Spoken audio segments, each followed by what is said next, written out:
colorist, Ricky Simmons. Yeah. He apparently got. There was like one episode, whatever it was, where the throwaway line he had was, "I got monkeys in me," and that's the only line. And they're like, Nickelodeon paid me a whole day's salary just to do that. I had to say one sentence. That's amazing. That's amazing. That's fantastic. Wish I could do that. Get paid. No, So, you might like this because it has to do with Invader Zim. Oh, yeah. I was in my car during a lunch break because I don't like mingling with my coworkers. The idea of socializing disgusts me. Well, it's like the only time during those shifts I get alone time, so like, yeah. I'm gonna fucking take them. And I found out about the whole bloody Gur thing. Oh, yeah. And how it's just like a thing you find. At first I thought it was a creepypasta, so I'm gonna read like some trashy Creepypasta. Nickelodeon creepypasta. Yeah, that was Yeah, real. that's real. And then like, just look for them. So it's more just a hunt. No, they're in like 4 or 5 episodes, yeah. Yeah. Yeah. That spans the globe. And like... I'm like... I really do have like a deep place of love for petty shit like that. That's like... It's impressive. Yeah. You made a fuck you a little extra special. Yeah, it's pretty good. Speaking of which, I have some beef with you, Ian. With me? Yeah. So you texted... and this is more of a credit to Nick than anything. You texted me that you're on your way. I did. But for today's session, you said on the 5. I did. The 5 is a freeway here in California. It is notorious. It is. Not B.I.G. notorious, but notorious. That joke is funny. You people laugh. No, it was very funny. You're all wrong. and Ian texts on the 5. And then Nick says, I tell Nick that, and he says, is he kicking it live? And then I text you, oh, I'm going to write that. And then I wrote, you kicking it live, but before I sent that, you sent me 15 to 20 minutes as an estimate. So, in the text log, it's on the 5. And that's why it's so confusing. Yeah. Because I saw it, and I don't know how to respond to that. Yeah. You ruined I'm sorry. the thing. Why couldn't you say Why I didn't get a... Why couldn't I be less considerate? Yeah. Which is why I didn't get a response for almost 30 minutes. So, like... Well... hey. We're both looking at Ian right now. There's something about text logs and the pettiness that comes from that and the weird... Oh, that is the obsessive, like, that I find fucking hilarious. Yeah. Because you can time log shit, so it's like the ultimate fuel for just ultra pettiness. Like, that's why I don't like the read receipts. Yeah. I hate that shit. Oh, I turned mine off. Because, like, I know that there are going to be multiple times where I see a message and it's like, I'm going to respond, but not right now. Yeah, absolutely. You might literally have to wait a couple hours because I'm at work or something. Exactly. But essentially, as soon as you do that, there's suddenly a whole narrative that's spun out from one interaction. It's like, are they mad at me? And, like, more often than not, if someone's mad at you, they're going to do something. Oh, God, did they interpret that as flirting somehow? Oh, God! Oh, no, that you're being coy. Yeah, that you're being coy. Hey, look. They really shouldn't flatter themselves like that. Yeah. Look, all of you are very presumptuous. Which, by the way, is always the ultimate response, so, like... Because you can just end it like that. Yeah. Because it puts it all on them. Like, there's nothing going on with you. What are you doing? How dare you? Jesus. You. I'm trying to do my job. You're throwing your crotch at me? Jesus. 4? What does 4 dots at the end mean? Yeah. Are they mad? It's that great Key and Peele sketch about two people having completely different conversations in the same text thread. Oh, okay. Oh, this? No, I don't remember this. Damn it, already this comedy idea was taken. Although in retrospect, it seems such like a low-hanging fruit idea that, of course, it was taken. Anyway, go on. I just remember the great interaction of one of them is like, getting angrier and angrier because the other one seems like he's blowing him off. Mm-hmm. Like, so are we meeting at 4? Yeah. And then he just reads it, are we meeting at 4? Yeah. And then he wrote, I don't know, man, whatever works for you. Not a good answer to that situation. And then he's like, I'll do whatever I have to. He's so considerate. Yeah. Oh my god. I can't stand that. I can't stand people being wishy-washy. Oh yeah, that's exhausting. I'll be here. This is where I'm letting you know. Mm-hmm. And don't you dare tell me you do you, man. Because no, I'm telling you what I'm going to do. I am doing the most me possible already. Yeah. Like if it's at a bar or like a place where I can at least get a drink, I won't mind too much because I can kill. Mm-hmm. Like even up to an hour. Just hanging out. Yeah. Just fraternizing with the bartenders. Don't tell me to sit and wait like a It's especially worse when you know they left before you did. Like a Nick? Okay. That's yeah, that's right. We'll get back to small petty shit later. Welcome to episode... Fucking Christ. We'll never know. Every time. We'll never 27, 28? No, because 24 is 2 years. We're past that. Was November. It's the first one. September. Mm-hmm. Right, yeah, that's when the first episode yes, that's right. went up. This is a new one. No. We gotta be close to 30.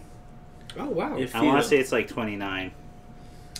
Well, everyone... 28. When you're looking at this, you'll know. You'll know what it is.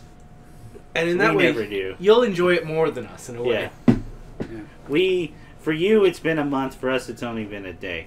And time moves slower. Well, that's dramatic irony. On this end of the mic.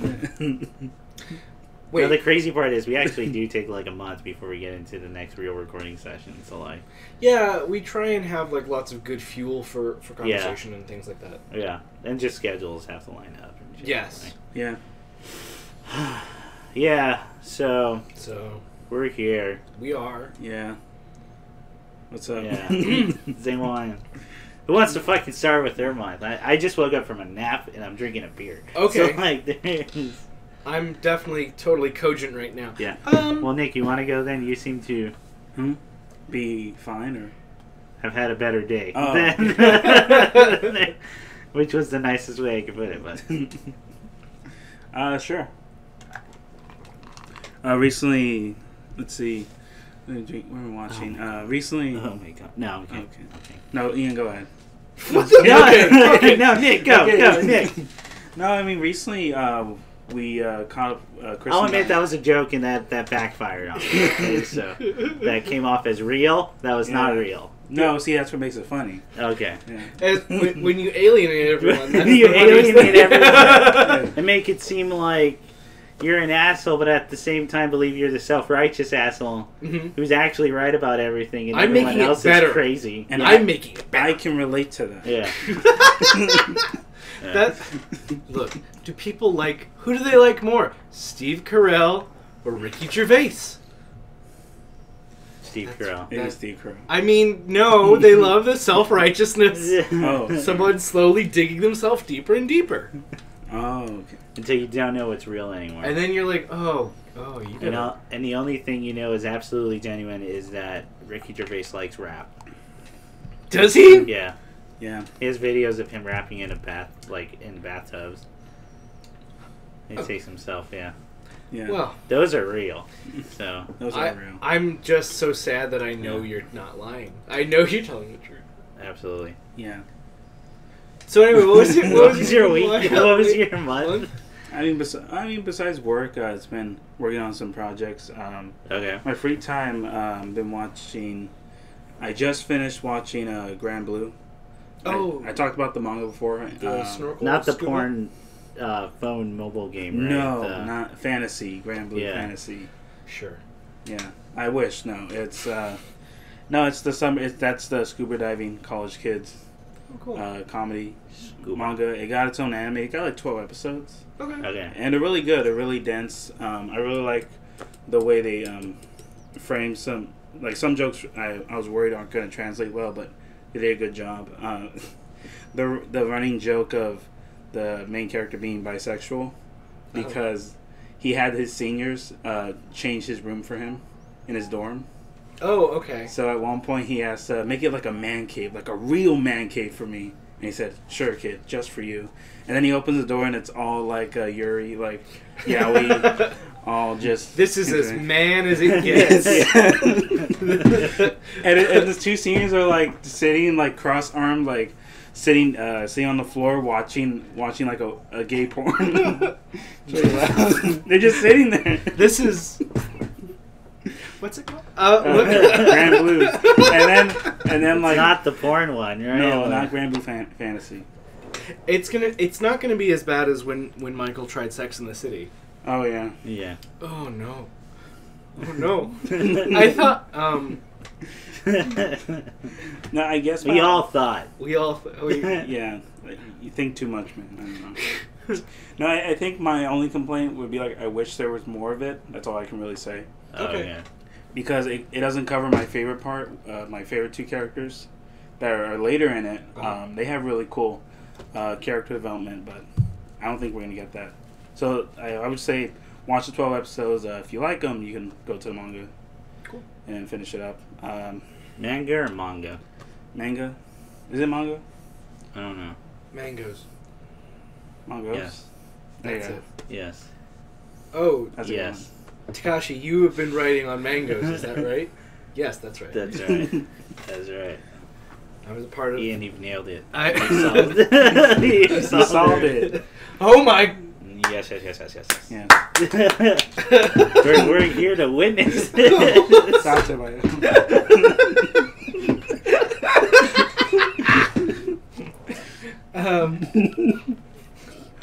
So read the manga. It's really good. Yeah, that's all I'll say. Speaking of mangos, I've been reading a new one called Holy Land. It's a street. It's kind of like it's a fight. It's a martial arts manga, but it's more on the streets. Streets. Yeah, I think I told Chris about this, where it's basically about like a lot of street fights, and there's a lot of author's notes of explaining like how certain fights would play out in real life, and then like what would be the most damaging. I told Chris how a lot of the author's notes is what we talked about, of like fights of like, if you have any other option, just leave.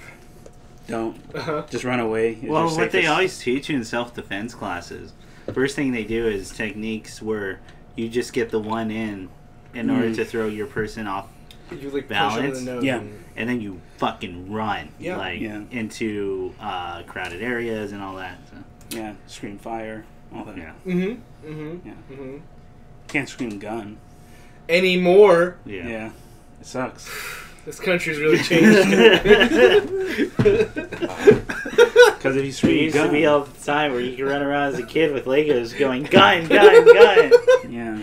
I used to eat my Pop-Tarts in a specific shape. It made it taste better. I used to listen to Pump Up Kicks and not feel nervous. That's a crazy thing I realized this the other day, too, when eating a Pop-Tart. Which, by the way, is always an event now because I'm old. And, like, I always eat the edges before I eat the rest of the Pop-Tart. Yeah. Because I want to get all the shitty bread bit. I just want the jelly jam and then the frosting. You're taking the punishment of the edge so you can get to the promised land in the middle. For sure. That's Oh, I just break them in half. You just break them in half? Yeah. Like in the commercials, you break in half. I mean, I just feel Well, bad. they do that to show the texture. Yeah, but I actually thought as a kid that's how you're supposed to eat it. Oh, yeah. Oh, like when you see a cereal commercial, like, well, I don't have my huge half a cantaloupe with my cereal. Yeah. Or like toaster strudel, I had to do the stripes. In that exact fashion. Oh, you did? You never drew shapes? Or No. Or you did what I did? I used to be like, fuck that. There's a chance I won't get a bite of frosting if I do stripes. So just pour the whole thing in and I spread it on with a knife, like toast. I was so scared I wouldn't get a bite without frosting. I can't take this risk at this point. Not now. Yeah. I played it safe as a kid. You did. Look. Now I take risks. I don't eat toaster strudel. Wow. I never get frosting. Yep. High risk, no reward. That's all it is. This is the crab fishing of breakfast. There is no reward. What were we talking about? You're reading a manga. Oh, yeah. Martial arts. Martial and the arts guy's manga. like, don't fight. Yeah. Yeah, you know what? Just run. Just be a huge coward. Being brave is going to get you killed. It will. It actually is going to get you killed. Yeah. I would recommend that if you're into like Baki or like any other type of martial arts like Kenichi. Yeah, I think that's it for manga. I'm playing. Oh yeah, so last time I talked about being close to finishing Zero Ranger, the homage to shmups, where it's a little bit of everything. I finished it. Damn, I never expected myself to be. Yeah, I never expected myself to throw my controller like that. You threw your Really? controller? Are you serious? Yeah, but Wait, hang on. Which controller are you using? Because it might be my controller. Hang you on, threw. Chris. Hang on. See, he gets mad before I finish the sentence. So. Which controller did you throw? No, I didn't. Okay, so I didn't throw it. Now, see, that's funny, but like, I didn't like throw it. I just like kind of dropped it. You know when like How high? you're no, Chris. Out a window. Okay, fine, God. fine. You know what? Like half an inch. You see that half inch right there? All right. There. See, it's I'll not. allow it. Yeah. There. But yeah, it's a good game. Oh. Well, you were telling me when you beat it, that it has everything you would want in a shmup. Well, every aspect of a shmup you can think of for better or for worse. Yeah, and for worse. There's a certain part at the end, I told Chris, if you're either going to really like it, or like understand this is how they extended the time of you playing, this is how they extended like playability Yeah. in the arcades. And either you're going to really like it, or you're going to hate it. And you're like, no, fuck that, I'm just going to look it up. Okay. So, that's why if you see reviews of it on Steam or on their own website, it's either 5 stars or 1. Oh, okay. Yeah. So it's like, oh, this is the greatest ever, or like 1, this fucking sucks, that ends BS. Like, Okay. Then you're like, get good, motherfucker. yeah, just get good. And I did. So I beat it. So yeah, it's a great game. Good advice. Took it to heart. So get all right. Alright. Good. Stop being So- a little whiny baby. Yeah, so Chris and I think, as of this recording, a while ago, we just finished watching Barry. The Yeah. first Oh, season. okay, great. Yeah, we saw the first season of Barry. We're not caught up with the new second season. Mm-hmm. We're probably just gonna let that like finish Yeah. And then do it all and again. then do it all Yeah. in one, because it's only 8 episodes per season, right? Oh my god. Yeah. It's a 40-minute or a 30-minute. 30. 30. I think it's like Holy shit. 40 with. I don't know actually how it plays out on HBO if it has commercials or not, but it's 30 minutes each episode. Mm-hmm. Wow. Yeah, so it's tight. It's very tight. Like this. Like this. So. Have you seen it? I haven't seen it. Is it a comedy? Yes. It is. It is fucking hilarious. Okay. Like, it is one amazing. of the funniest things. And I know I said this about the last OG, and in The Good Place. Yes. But there were like every episode, dude. There were some times I would have to go back and listen to dialogue because I was laughing too much. Yeah.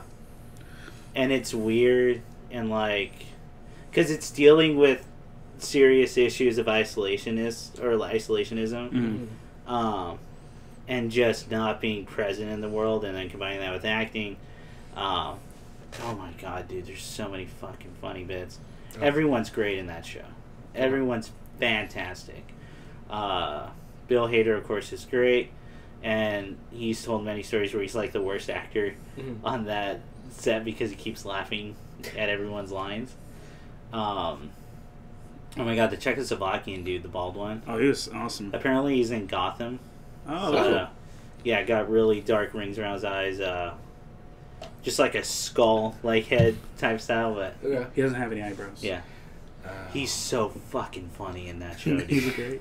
He's so hilarious. Those Every two- line he gets is gold, like in the moment. Those deliveries were awesome. Yeah, Like, every delivery is like the best way you could have delivered that line. Okay.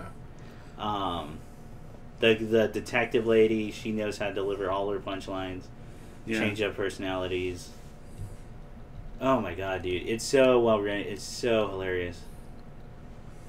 Yeah, everyone should just go watch the show. There's a couple jokes that just floored me. Mm-hmm. There was one real quick where they're doing Bill Hader's character and this other girl are doing what's that priest movie? It's got like Barbara Streisand in it or Helen Mirren. Oh, wait. It's about child molestation. Oh, Doubt. You Doubt. So they're doing a scene from Doubt, and she goes, "Why are you saying the lines like that?" Well, I thought it was a comedy.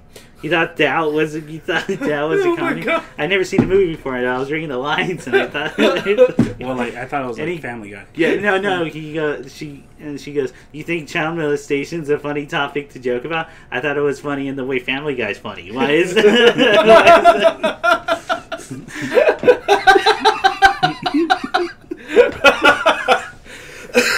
Oh man, and I won't spoil it too much because you'll dig this, but there's a scene where, being in acting class, of course, they covered Mamet, and they do the Glengarry Glen Ross speech, and it's probably my favorite television rendition of the Glengarry Glen Ross speech I've ever seen. Really?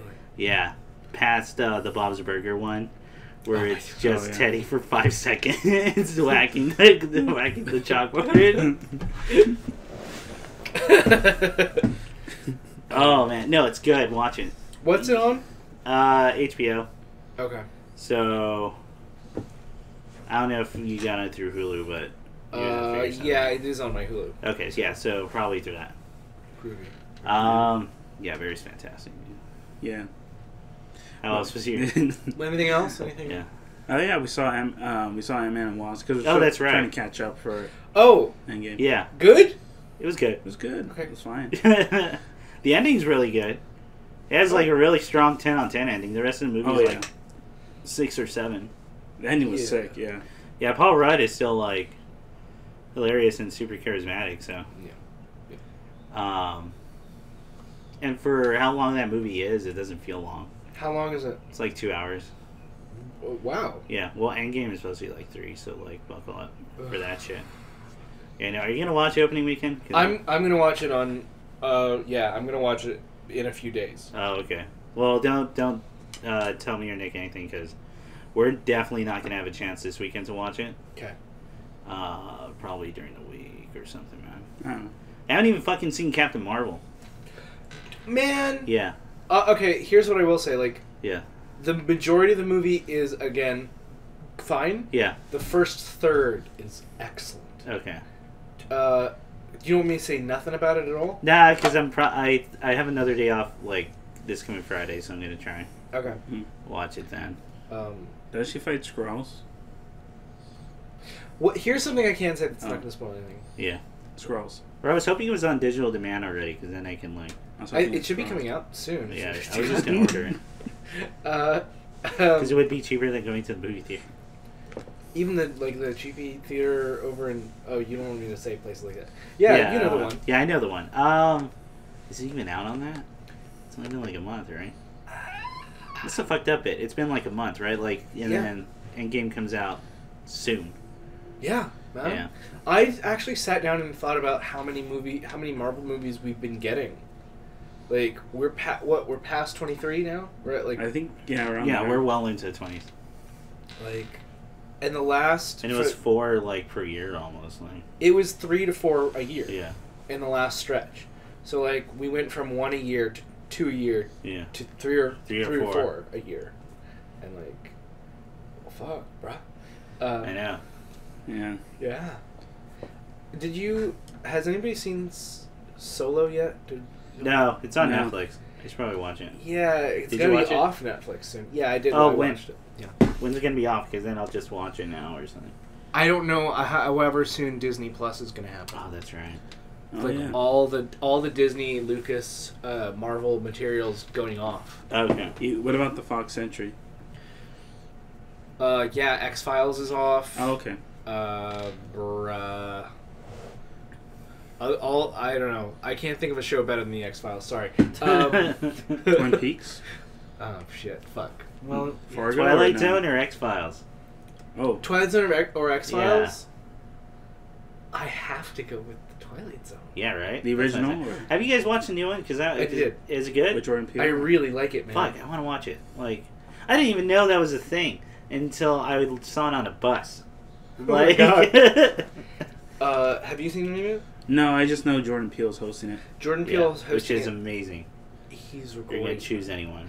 And then like the whole structure of it is really cool as well. Yeah. Like Twilight. So this season, the last episode's airing tonight or tomorrow night. Okay. But each episode is like however long it has to be. Mm-hmm. Because episode 1 is 54 minutes without commercials. Wow. Episode 2 is 33. Episode. Oh, that's super cool. You know what I mean? Like yeah. it's whatever it has to be. That's really cool, actually. And they do feel very cinematic, and they're great. Cool. They're great. Yeah. Yeah. What do you think of Emma Watson? No, I thought it was good. Yeah, like you said, I thought the ending like it shot up in quality towards the end. Yeah. Like the escalation was great. Mm-hmm. Yeah, I guess it the stuff after credit was also really cool. Yeah, it was cool in the sense that, like, well, there it is. There's the explanation for where he was. Well, that's what I mean. Like, Oh, yeah.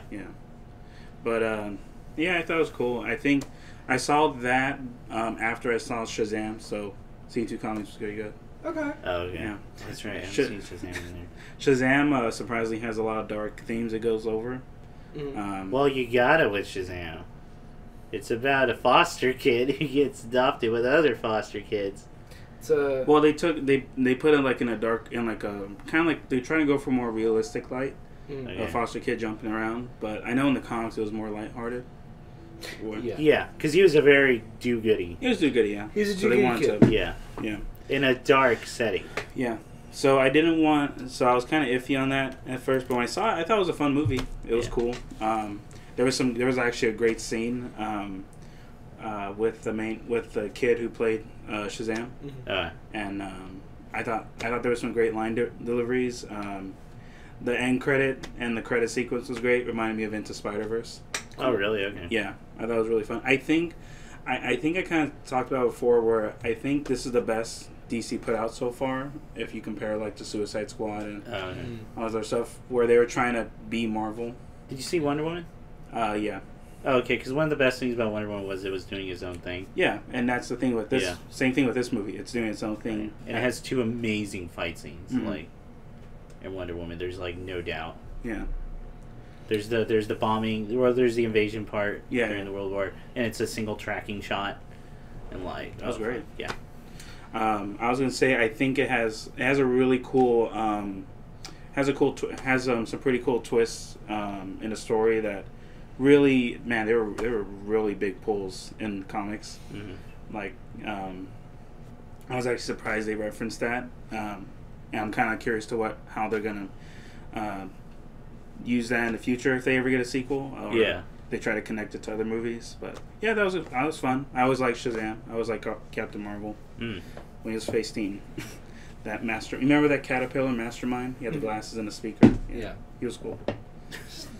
Yeah, yeah, That's man. cool. Hey guys, I don't know how to remember- end this. Yeah. It's just a good movie, man. You remember when you ran around? You Remember you walked around the glass in those shoes? Shoes? Yeah, Die Hard. Yeah, I remember that. It was a tough shot. Yeah, it was cool. Cool. I don't know. I ended it. It was just a good movie. Fucking- I stand by it. One of the some of the best sketches ever.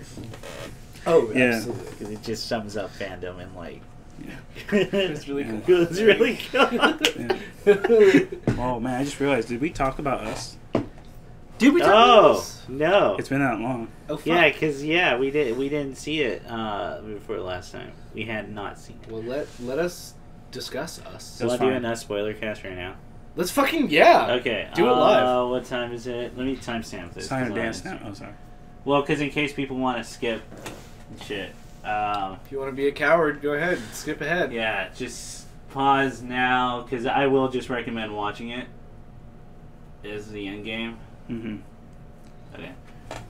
And future Chris will come in and do skip to this blankety blank. Okay. Mm-hmm. Thanks, past Chris. If you want to skip over the Us spoiler cast, skip over to about the 1 hour and 30-minute mark. Okay, so Us. It was cool. Did you see it? You saw it, right? I did. I loved it. Okay, I loved it. Okay, let's get it out of the way real quick. Do we like it more than Get Out? No. You don't like it more than Get Out? Right now, yeah, I think I like Get Out just a little bit more. I have to agree, as of right now.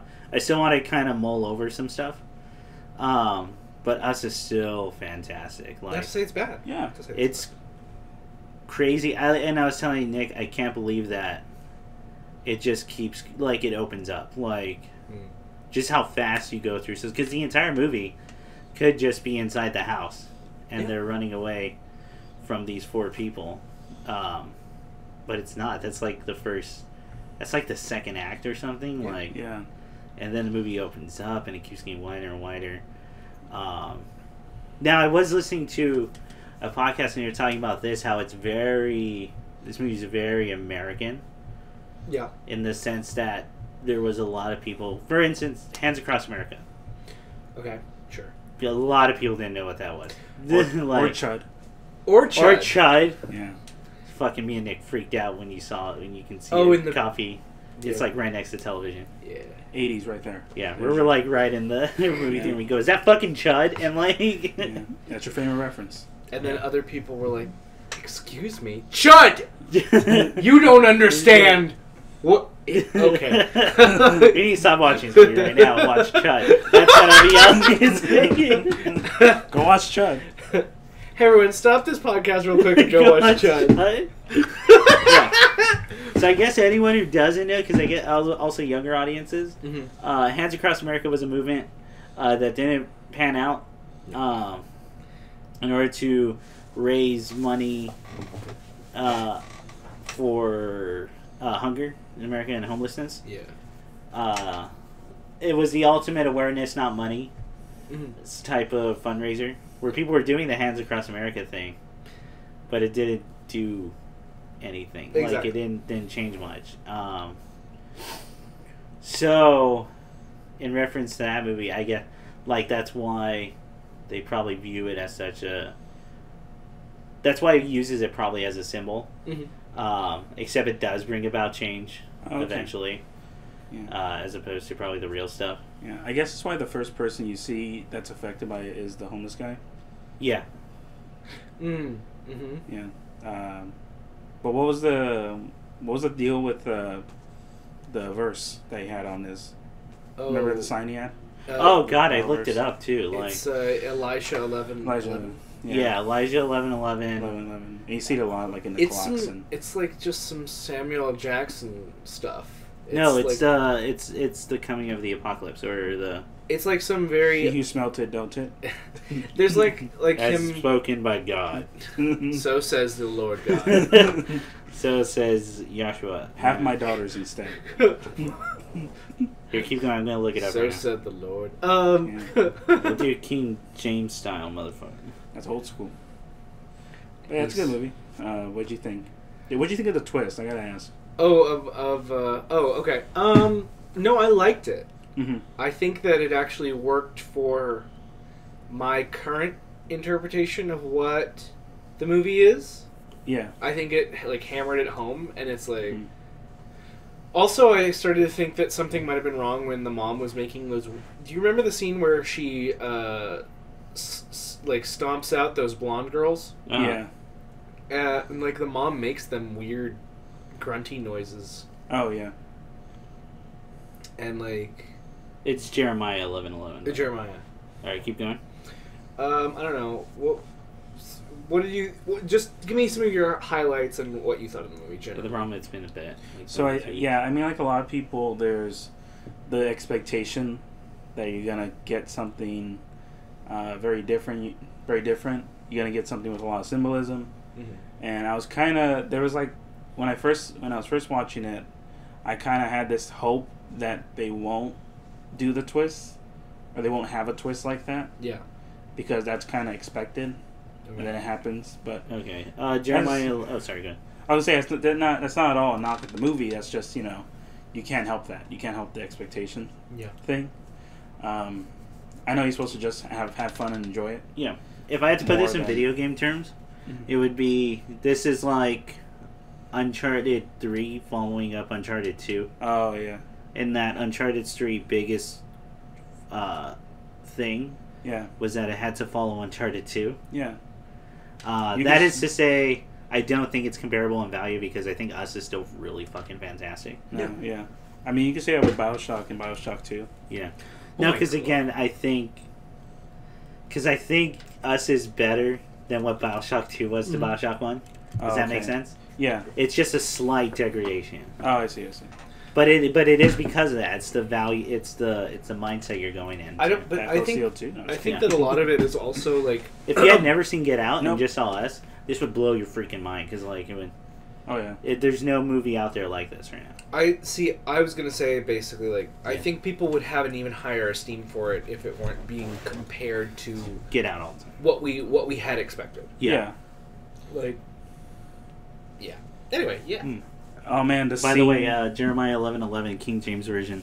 Therefore, thus saith the Lord: Behold, I will bring evil upon them, which they shall not be able to escape, and though they shall cry unto me, I will not hearken unto them.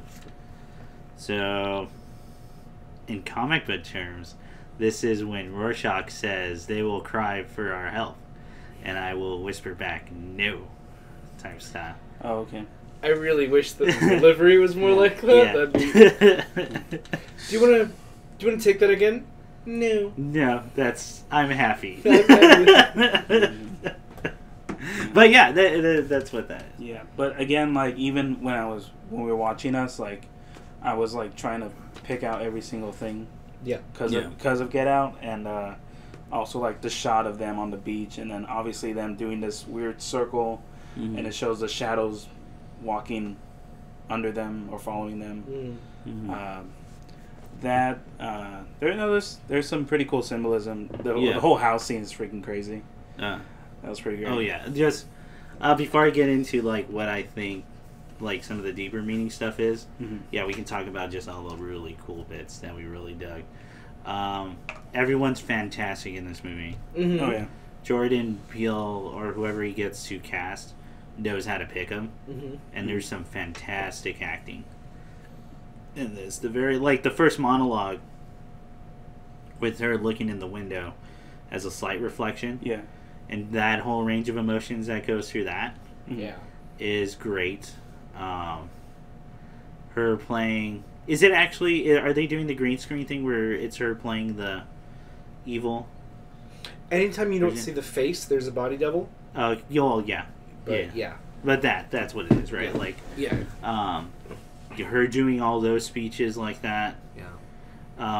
I still can't figure out how to cry without emoting tears on or emotions on command. Like you see it. This is twice. This is 2 movies now where you see that. Yeah, he does seem to have like a taste for that specific image. Yeah. Well, I think it's very much like just pain on the inside but not showing on the outside, but it has to come out some way. Yeah. So there's that. Just a lot of really good acting. They turn really fast into murderers too. Like, oh, the family. Yeah, there was a scene where the girl, I forget her name, the track runner. She beats like one of the girls to death with the golf club. Yeah, and it's long. It's like a long scene. And I remember sitting there thinking, I'm like, this is kind of uncomfortable now. Like this is, and I'm like, yeah, I'm digging it. Because like that was fast. It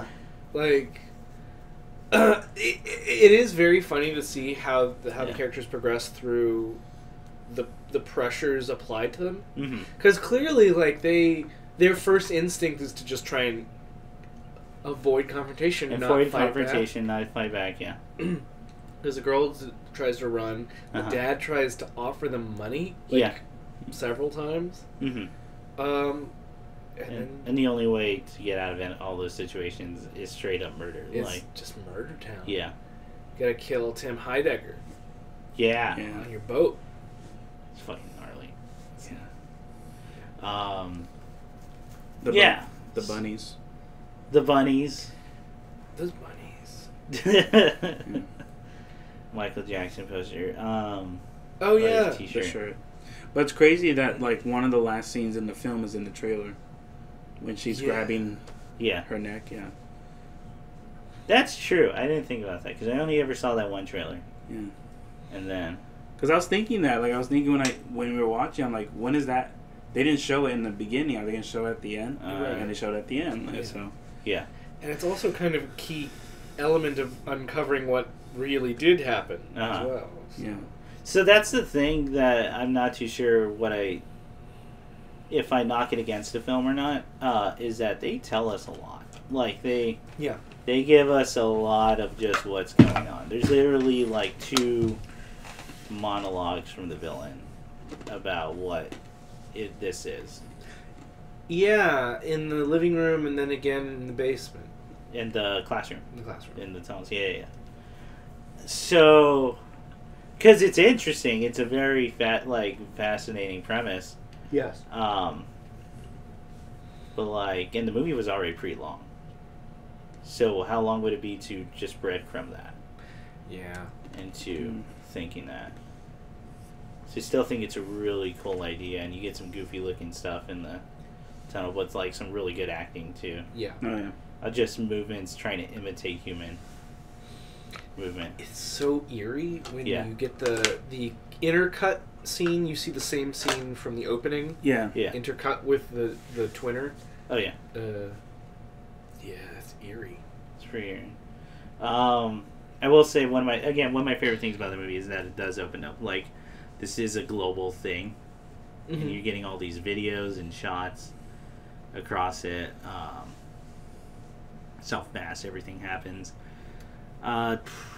Okay, so should we talk about like what we think the movie's like really getting at? I'd love to. Okay, so when watching this movie, first impression you get of the family is this is an obviously like black family who don't in the term that I've talked about before in terms of like not being Mexican enough. Oh, they don't act right. They're not black enough.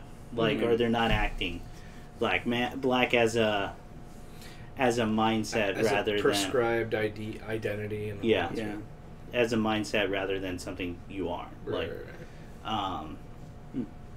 So it's that, and then like all the songs from the so I had to be told this later because I only knew like 2 of them were from Compton. All the songs used in that movie are Compton based. Oh, okay. Or about Compton. Okay. So it's that. Yeah, so I guess another another symbol for like poverty. What do you mean? Well, I mean, because if it's about like Compton being specifically actually that community. Okay, and yeah, then, compared to the Hands Across America thing. And then all the songs are actually about like the struggles of that. 5 on it selling drugs to but splitting it with other people too, like in order to be able to afford. Yeah. You got 5, yeah. Got 5. There's that, and like as you're watching it, and they're at this beach area, it becomes like very apparent they're the only black family there. Yeah, and unless I like missed something, but not that I noticed. It's supposed to be Santa Monica, right? I think so. I thought it was. It's got to be a part of Santa Monica I've never been to because like. No, I thought it was Santa Cruz. Oh, Santa Cruz? Okay. Okay, so even whiter. It was well, no, I thought you saw like the famous Santa Cruz skateboard. No, you're totally right. Yeah. Okay. And there's a certain part in the movie where I think they do say like. Yeah, they do say Santa Cruz. We're staying here in Santa Cruz. Yeah. But sounds like that's really nice for Santa Monica because I can. That's not Santa. I can drive to Santa Monica like right now. But... I mean, you could. Yeah. Well, no, because the pier is the. That's why you go to the other beach I won't name. Yeah. Because everyone's in Santa Monica, but you only have to drive a mile down, and no one's at this other beach. Yeah. Okay. Yeah. Hey, people out of state, try and guess which one it is. Try to guess what that shit is. Just don't step on a needle. There's a good one we don't tell you about. None of them. No. Well, no, because the pier, the shore is in front of the pier, so that's how I figured it was in Santa Cruz. Okay. Until you saw the big red Santa Cruz skateboard. Oh, okay. I totally forgot. Okay, so Santa Cruz. But yeah, unless I like missed another black family in the area, I don't remember that. Well, I think even if you saw it, I guess I can't see that. Yeah. Where it's clearly like they're they're clearly trying to. No, I can't say that. I was gonna say adjust, but that sounds dumb. I'm trying to say.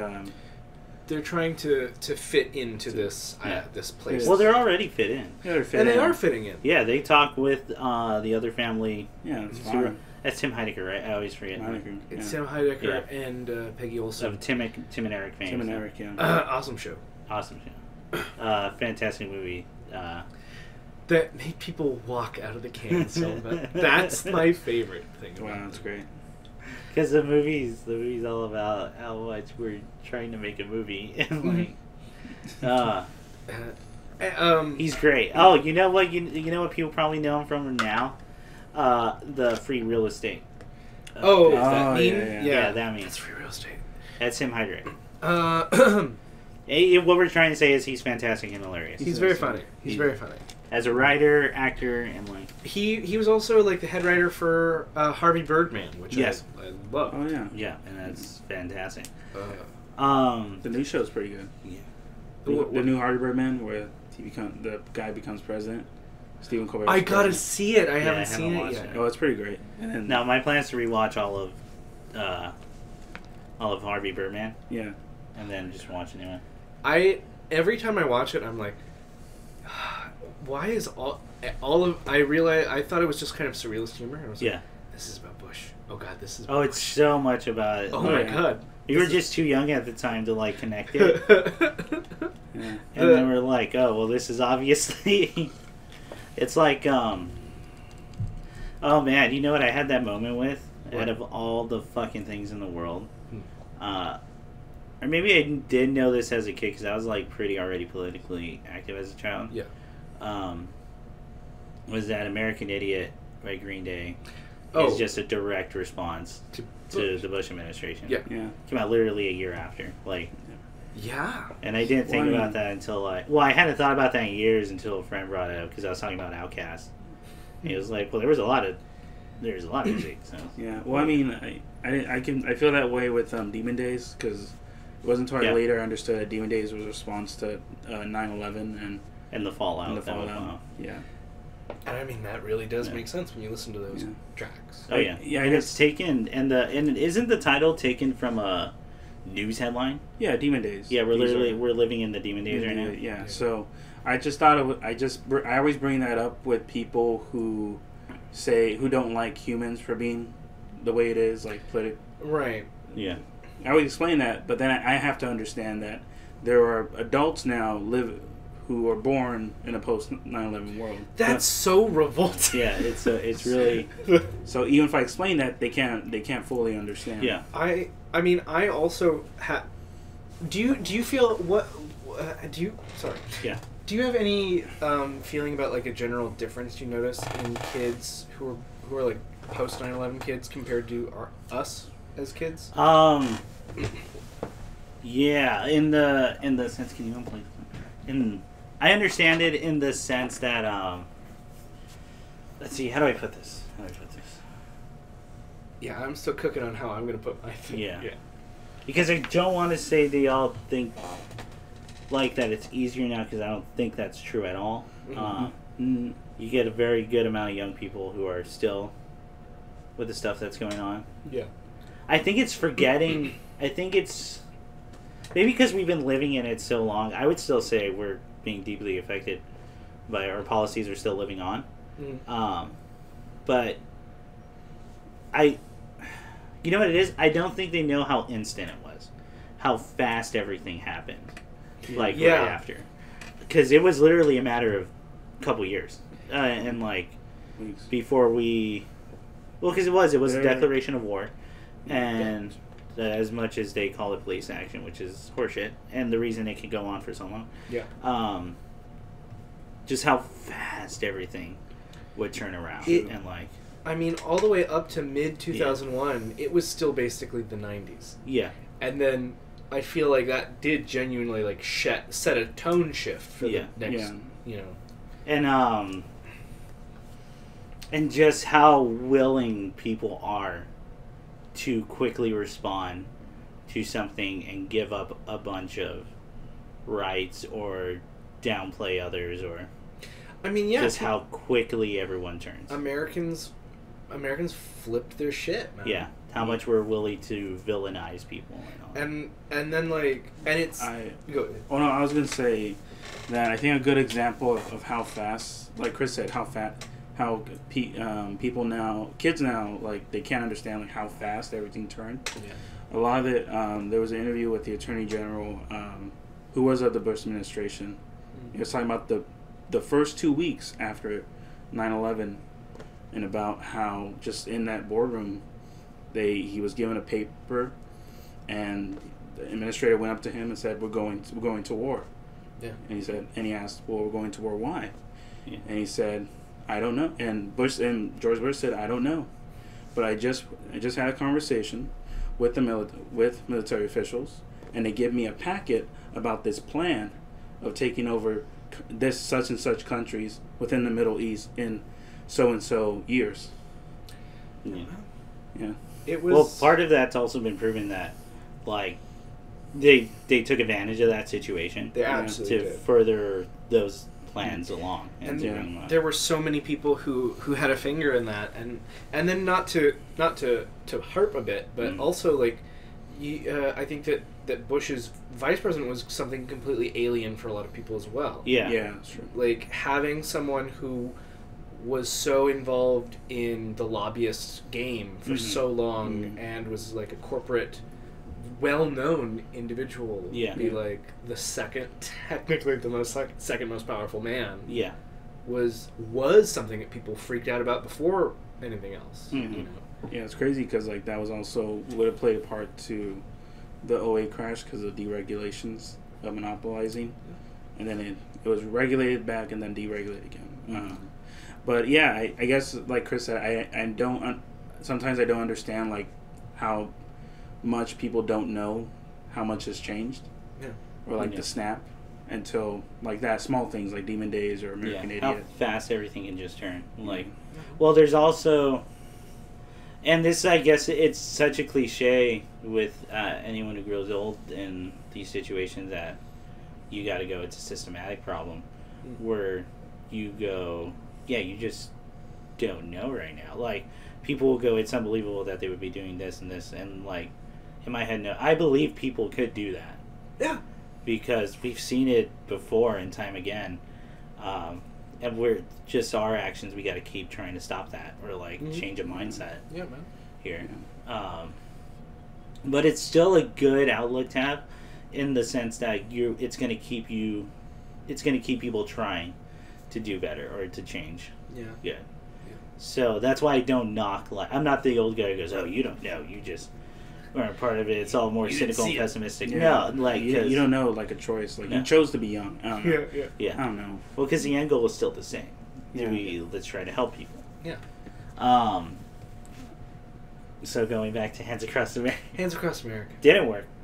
Clearly. Did not. So I would want to know, now that I'm like saying a lot of this stuff out loud, I would want to know what was the effect of Hands Across America, like specifically in the Compton region or in Compton City area. I mean, because it's always been predominant. Like, at the very least, the stigma is that's been predominantly poor area.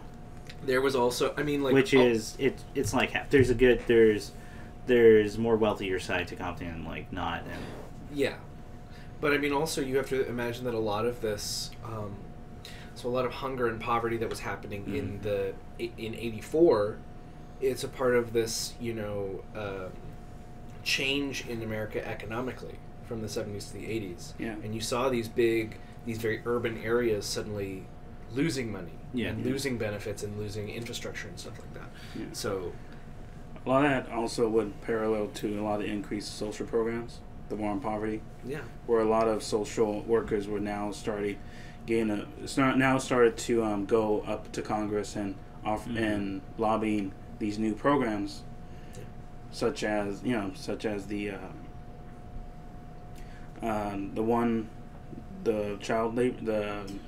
food stamps and the child. Yeah.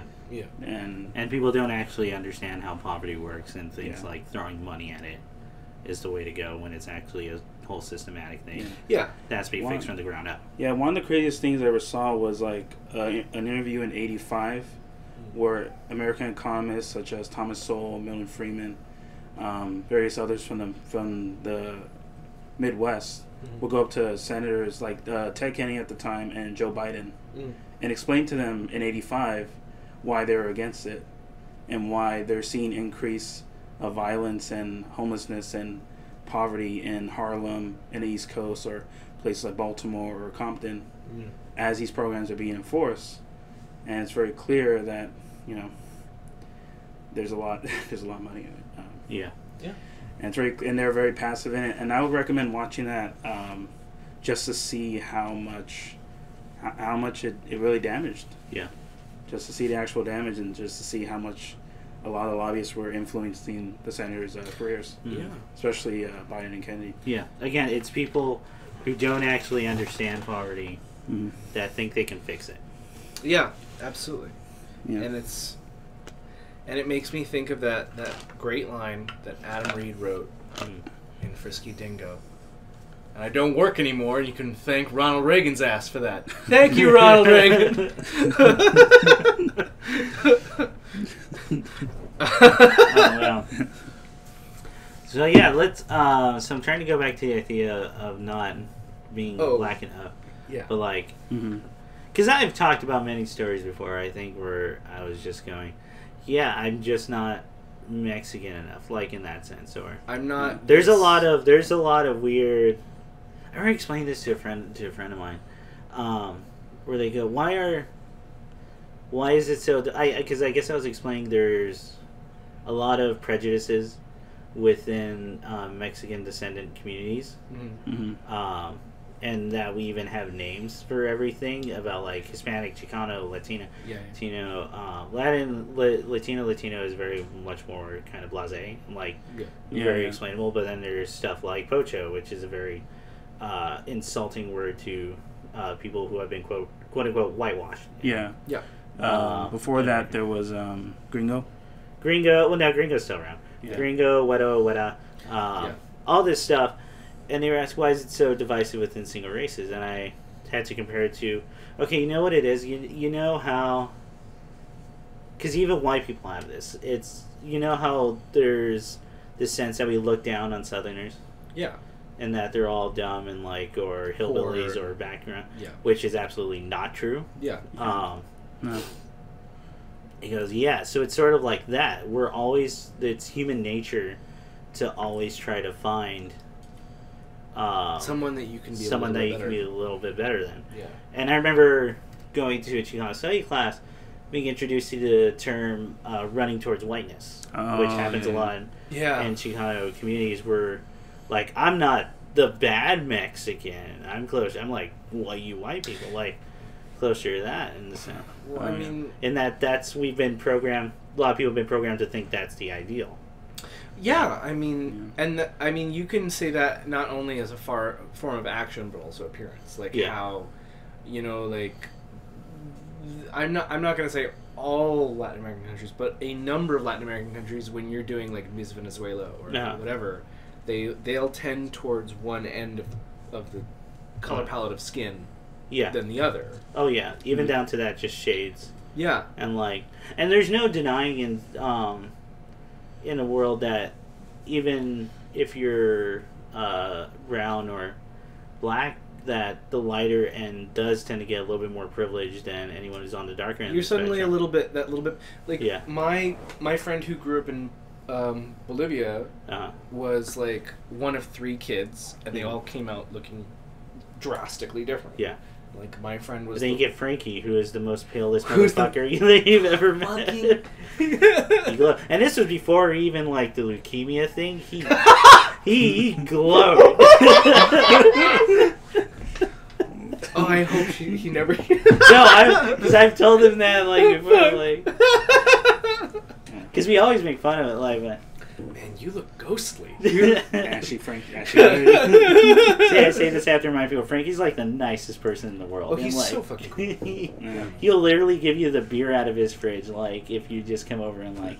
And just chill. Yeah. Yeah. He's the nicest guy in the world. So great.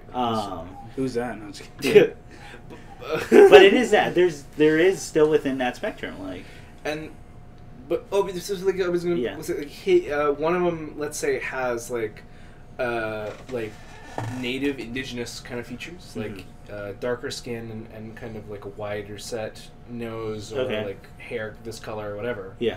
And then like you'll get the thing like his grandma would always be like, "You have such a good straight nose," and like it's a little comment, but it's like, oh, why am I special and good because weird. of that? Yeah. Like, that there's this embrace towards something that somehow shows that at the end of the day will never attain. Like no. that you just cannot obtain. The only way to get rid of that is to bring equality for all, and that's just not gonna. Be happy with what you got, man. Yeah, just be happy with what you got. If we're not saying go, and that's not going into Albert Camus and Micah Kincaid have talked about this, going to nativism, like going back to the quote-unquote tribe as it was called. Oh, no, where you just go into a stereotype.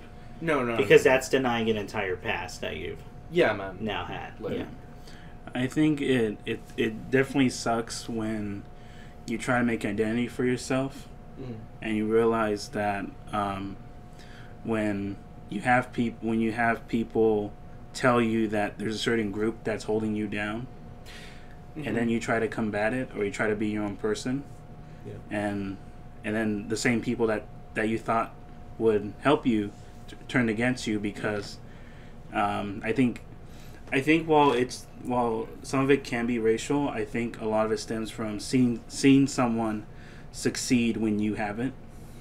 I mean, the difference between who has what, and when, and how. Yeah. Hey. Well, it's a common. Oh, sorry. No, go.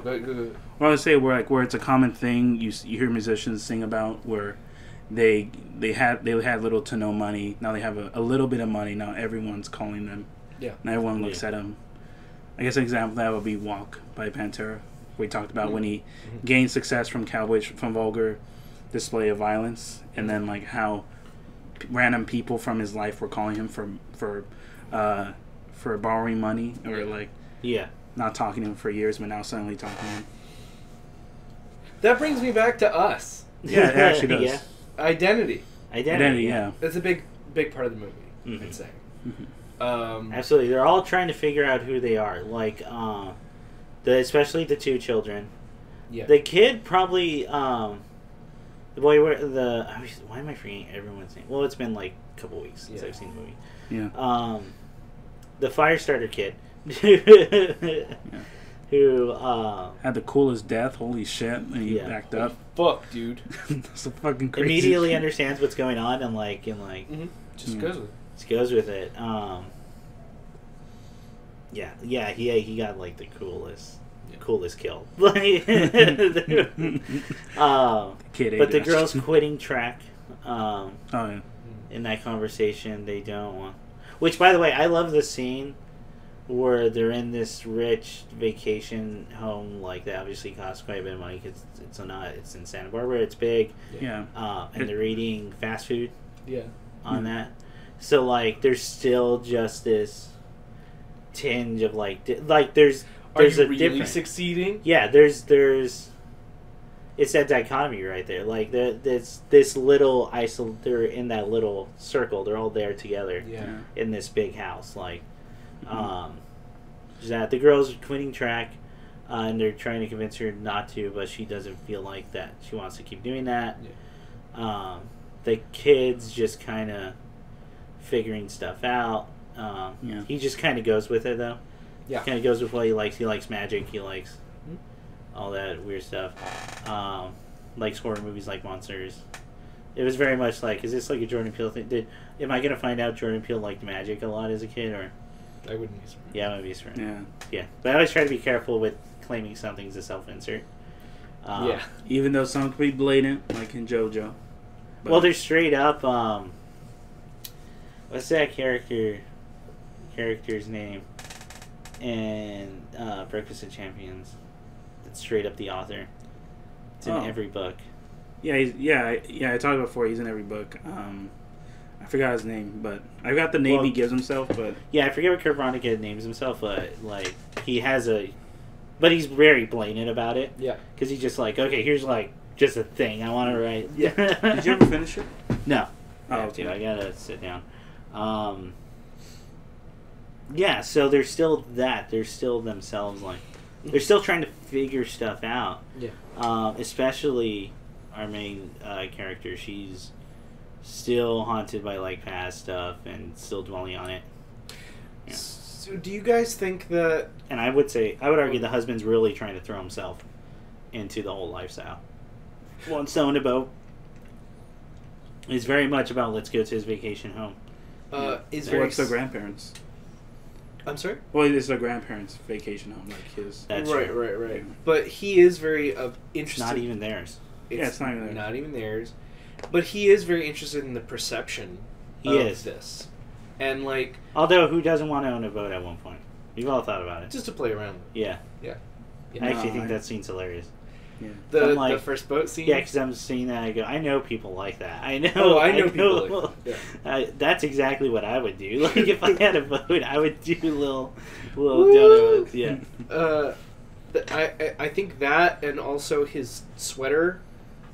He's wearing like was it Dartmouth or like? Yeah, it's an Ivy League school. He's like an Ivy League student, and I think also about how his first like go-to isn't running away, Mhm. and it isn't fighting. It's I will throw money at this to make the problem go away. Yeah. And he offers them that's money true. 2 Oh, or yeah, 3 yeah. times. Well, no, he brings a bat out. He does bring a bat out. But when it all hope is lost, like money's the true. I'll last give you resort. everything in my wallet, or we Yeah. can go to the ATM right now, and I will get like literally offering them any amount of money. Yeah. So I think about, But at the same time, you would do that for like a family too, like I would not want to see my children attacked. Yeah. Yeah. But you're right. I think like going from the bat onto the money thing is very purposeful. That's telling of his like. Yeah. I think sight of value. I think people are after money. Is the thing. I think people are always after money. I agree. That's what I think he's going through. But I mean, also there's. I was talking to my coworker about this Uh-huh. movie, and Man, no one at my fucking work watched this movie yet, and I was like trying to get people watching. it's so funny to me. She was like, "Yeah, me and my mom watched it together. We hate scary movies, but we really liked the last thing." And I was like, Yeah. Jordan Peele fan. Yeah. But she was telling me that that scene. She was like, "Oh, he like for 5 seconds sounded like my dad when I was growing up, where he's like doing the voice of like." Well, this is going to intimidate you. I'm going to play up this character of intimidation and masculinity of like. That's you true. remember that? He when he's with the bat, Yeah. he's going. We can get crazy. Yeah. And he's doing. Like It's the a most. character. It's the most quote unquote black we he's hear him doing. performing. But you're right. It's a performance in Yeah. order to intimidate. Yeah, but like I think that plays into the idea that all the characters are in some way performing ultimately. Yeah. They're all performing what Kid they literally wears a mask. I guess I can also play it to the ballerina thing. Oh Yeah. Yeah. Well, she doesn't feel comfortable until she's on stage at the. It's like an awakening in her. Yeah. When she suddenly just breaks out of it. Yeah. I think that a lot of the film is about this conception of like one of the scariest ones to me is like the first one was when the double dad like snatches his glasses off his face. Like he doesn't need glasses. No. Obviously he's just doing it. He's fascinated by it. He's fascinated by it. And then Which puts into question, are those glasses fake? oh, you think the dad was wearing fake glasses Yeah. to start with? What, to seem smart? Well, because the guy takes them off. Like, what? How do you interpret that? Because he puts them on and is weirded out by it. Is that him just? Let's say the dad really does have bad vision. Now let's follow these train styles. I don't know what my angle here is, but Okay. I think it's fascinating. Yeah. Puts them on. Is immediately like taken aback by them, and that could be either one of two things. He's seeing things clearly, like more clearly now, or it's distorting his vision. Okay. Or because I feel like it would if it had done nothing, it would have been more of a quizzical look, you know, rather than like an instant physical reaction. I feel like he just never had glasses, so he's that's what I think it is. He's finally had his first like, Man, oh shit, this is what it looks like? Yeah, wouldn't it have been crazy if those glasses were fake? Well, but he still throws them off. He prefers the bad vision. Yeah. He prefers the original vision. Prefers his original. Yeah. I mean, and then it's the exact same thing as when when the neighbors get killed eventually. Tim Heidegger is kind of doing stuff that his yeah. Well, everyone in the red jumpsuits are trying to act. They're all performing the identity, and then you get Peggy putting on lipstick and cutting her face. Yeah, like makeup and plastic surgery. Makeup and plastic surgery, literally wanting a better face. Like I didn't like self-loathing issues with beauty and all that. Yeah.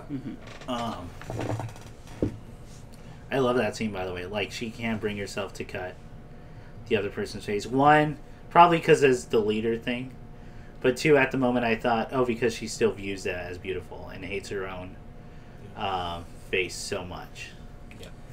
So we gotta view, I feel like that means we gotta view the red jumpsuits as the true versions of who those people are. Because they're all trying to act. Yeah.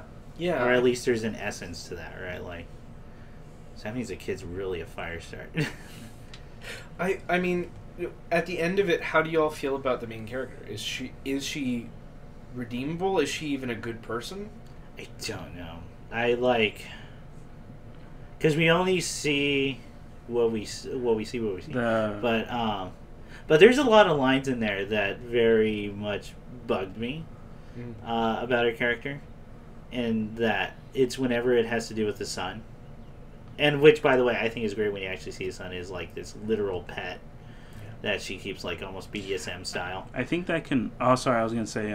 I think that can also play into, if we're talking about poverty, that can play into the single mother, to the father. Could be. Where he completely latches onto her. Well, they describe the marriage as marriage of circumstance. Circumstance, yeah. Not of love. Of love, yeah. Which happens to a lot of people in impoverished situations. It's a marriage of just who's around. Oh, I didn't even think about that. Yeah.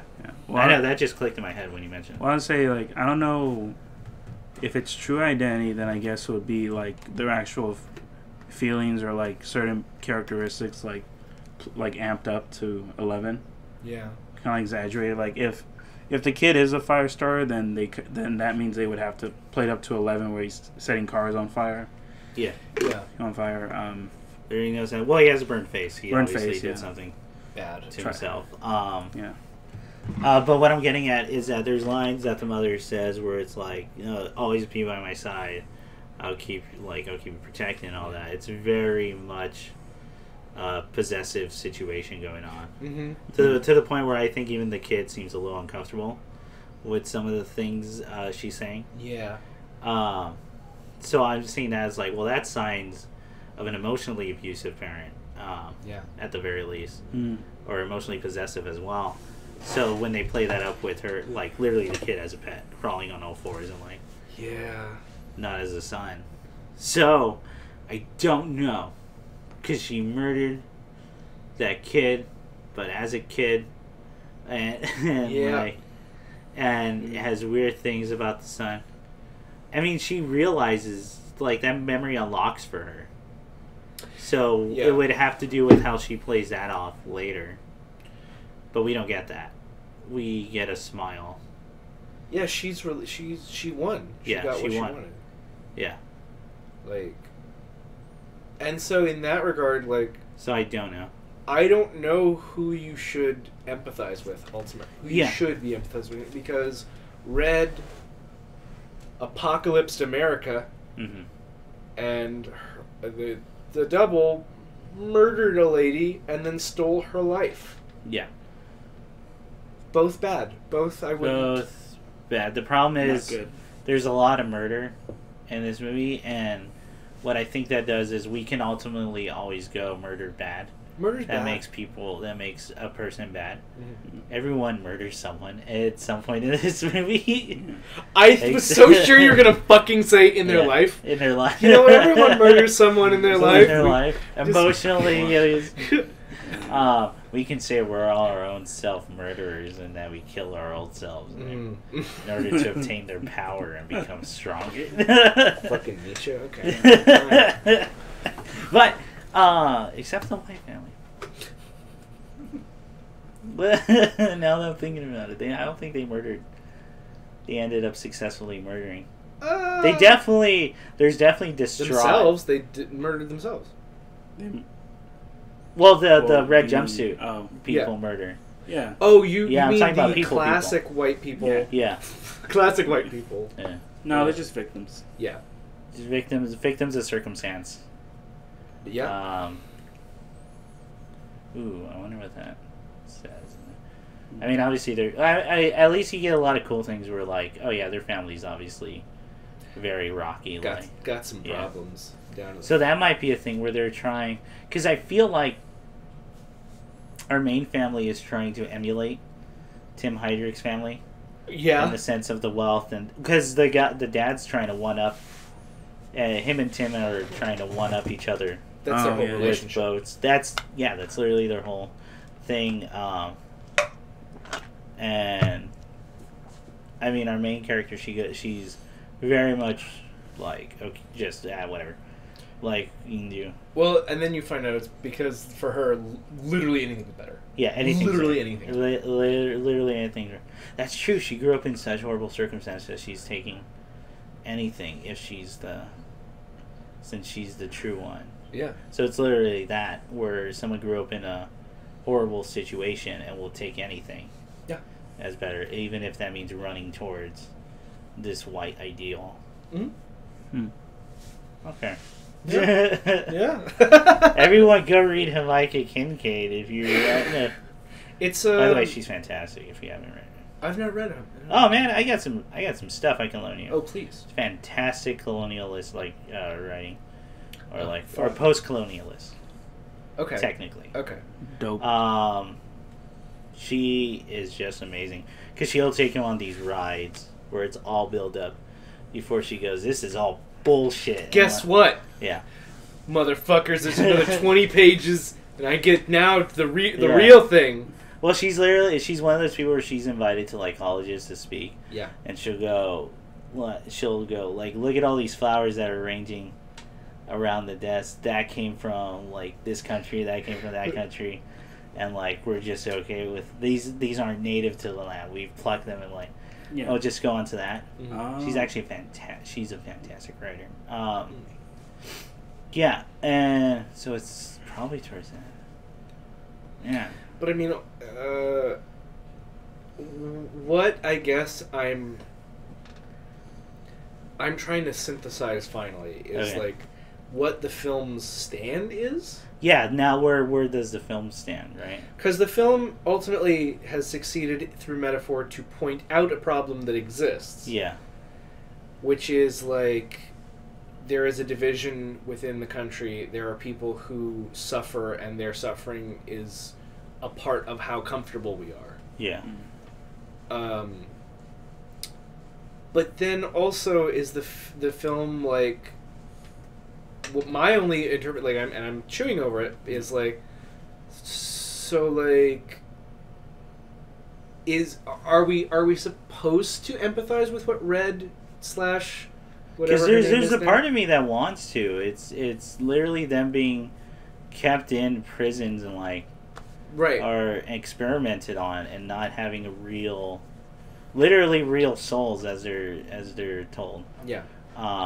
And you get those shots of them just as soon as they do what they do, they're just staring at the sun because like they have never seen this before. They have never experienced warmth on their face from like this natural creation. At the same time, they had to murder someone for that. But if we're viewing it as a metaphorical sense, this is them killing whatever person they're pretending to be.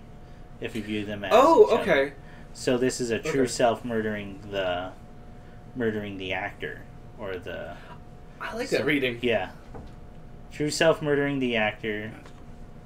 So part of me wants to really emphasize with the red things. Yeah. But then you go to, well, they were people as well. Shallow people. That would be true. That they were everyone in that movie is very shallow. Like, because you can really figure them out. Right away. Yeah. Because their entire identity is circled around shit you can put in your hand. Mm-hmm. On your hand. Like Yeah. a boat. Or this crap I keep in this toy Yeah, chest. but what they have, not what they are. Yeah. Like, and I realized most of the characters in Act 1 don't really have a relationship of depth with other people outside.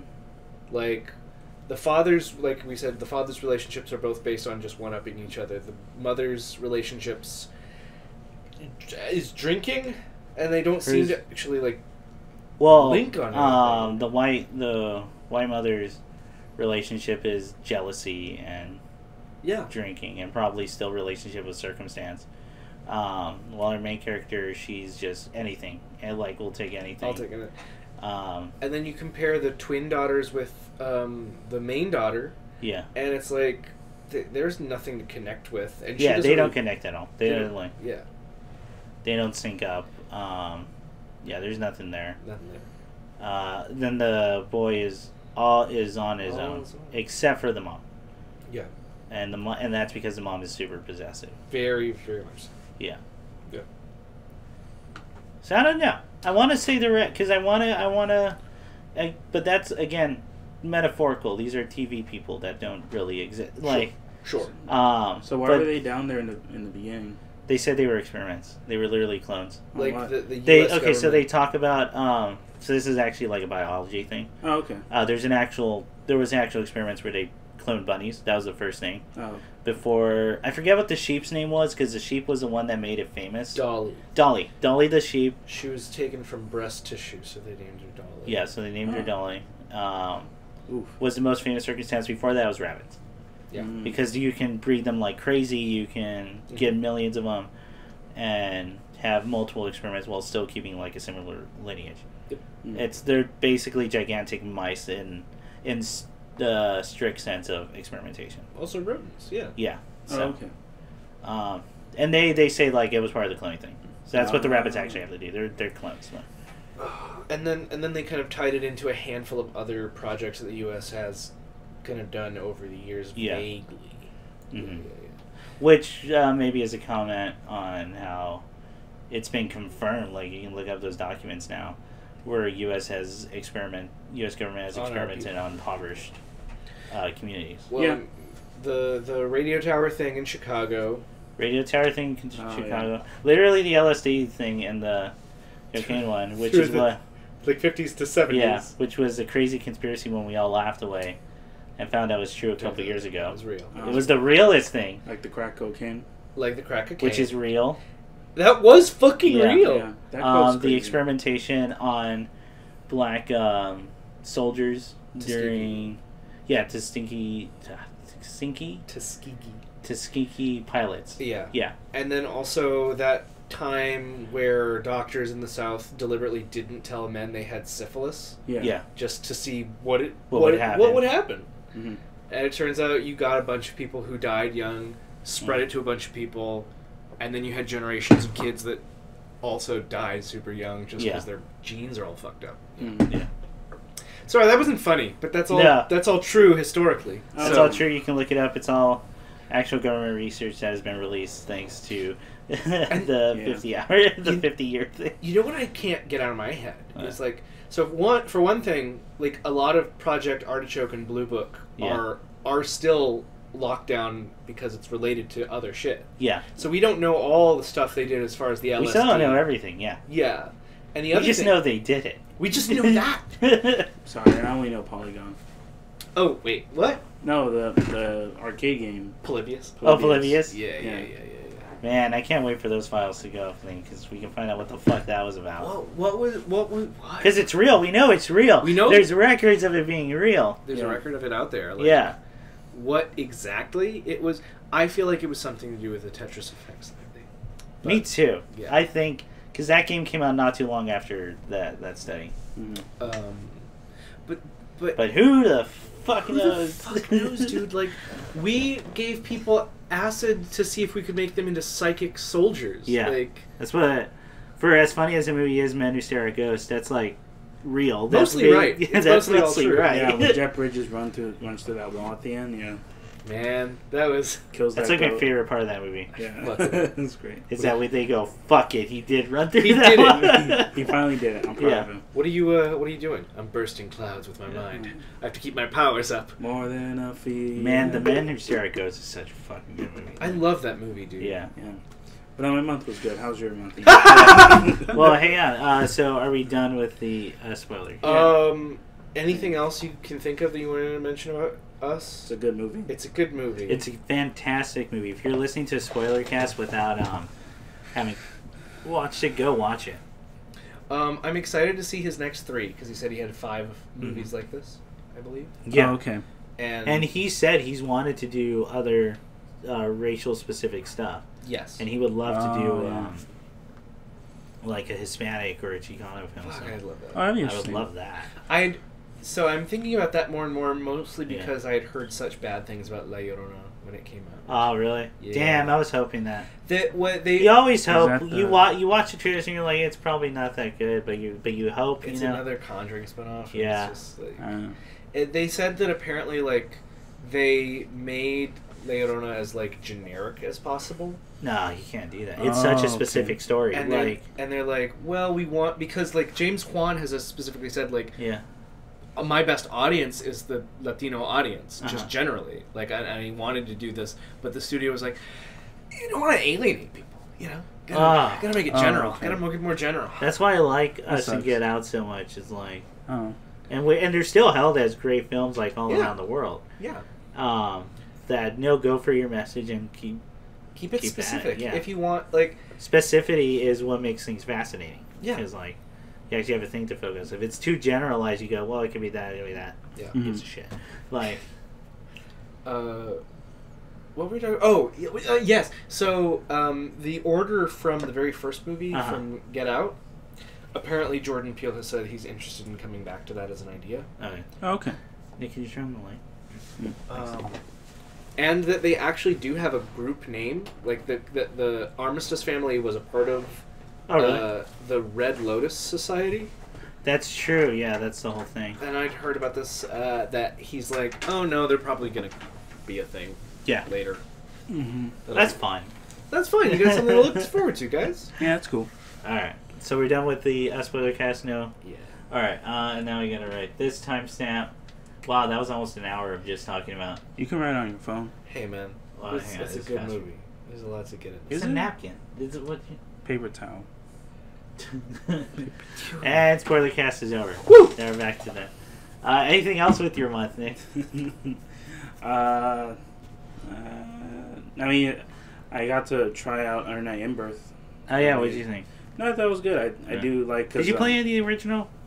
the original Under EXE late, not Yeah. latest. latest? Latest. Yeah. Oh, man, no, I you did. should just start up that game and see how the announcer tries to pronounce everything. It's great. Oh my god. Because it's obvious, it's a Japanese announcer trying to say English and it's nonsense words. So like, Oh, you should read all the paragraphs. Like, it's infamous for just paragraphs of nothing.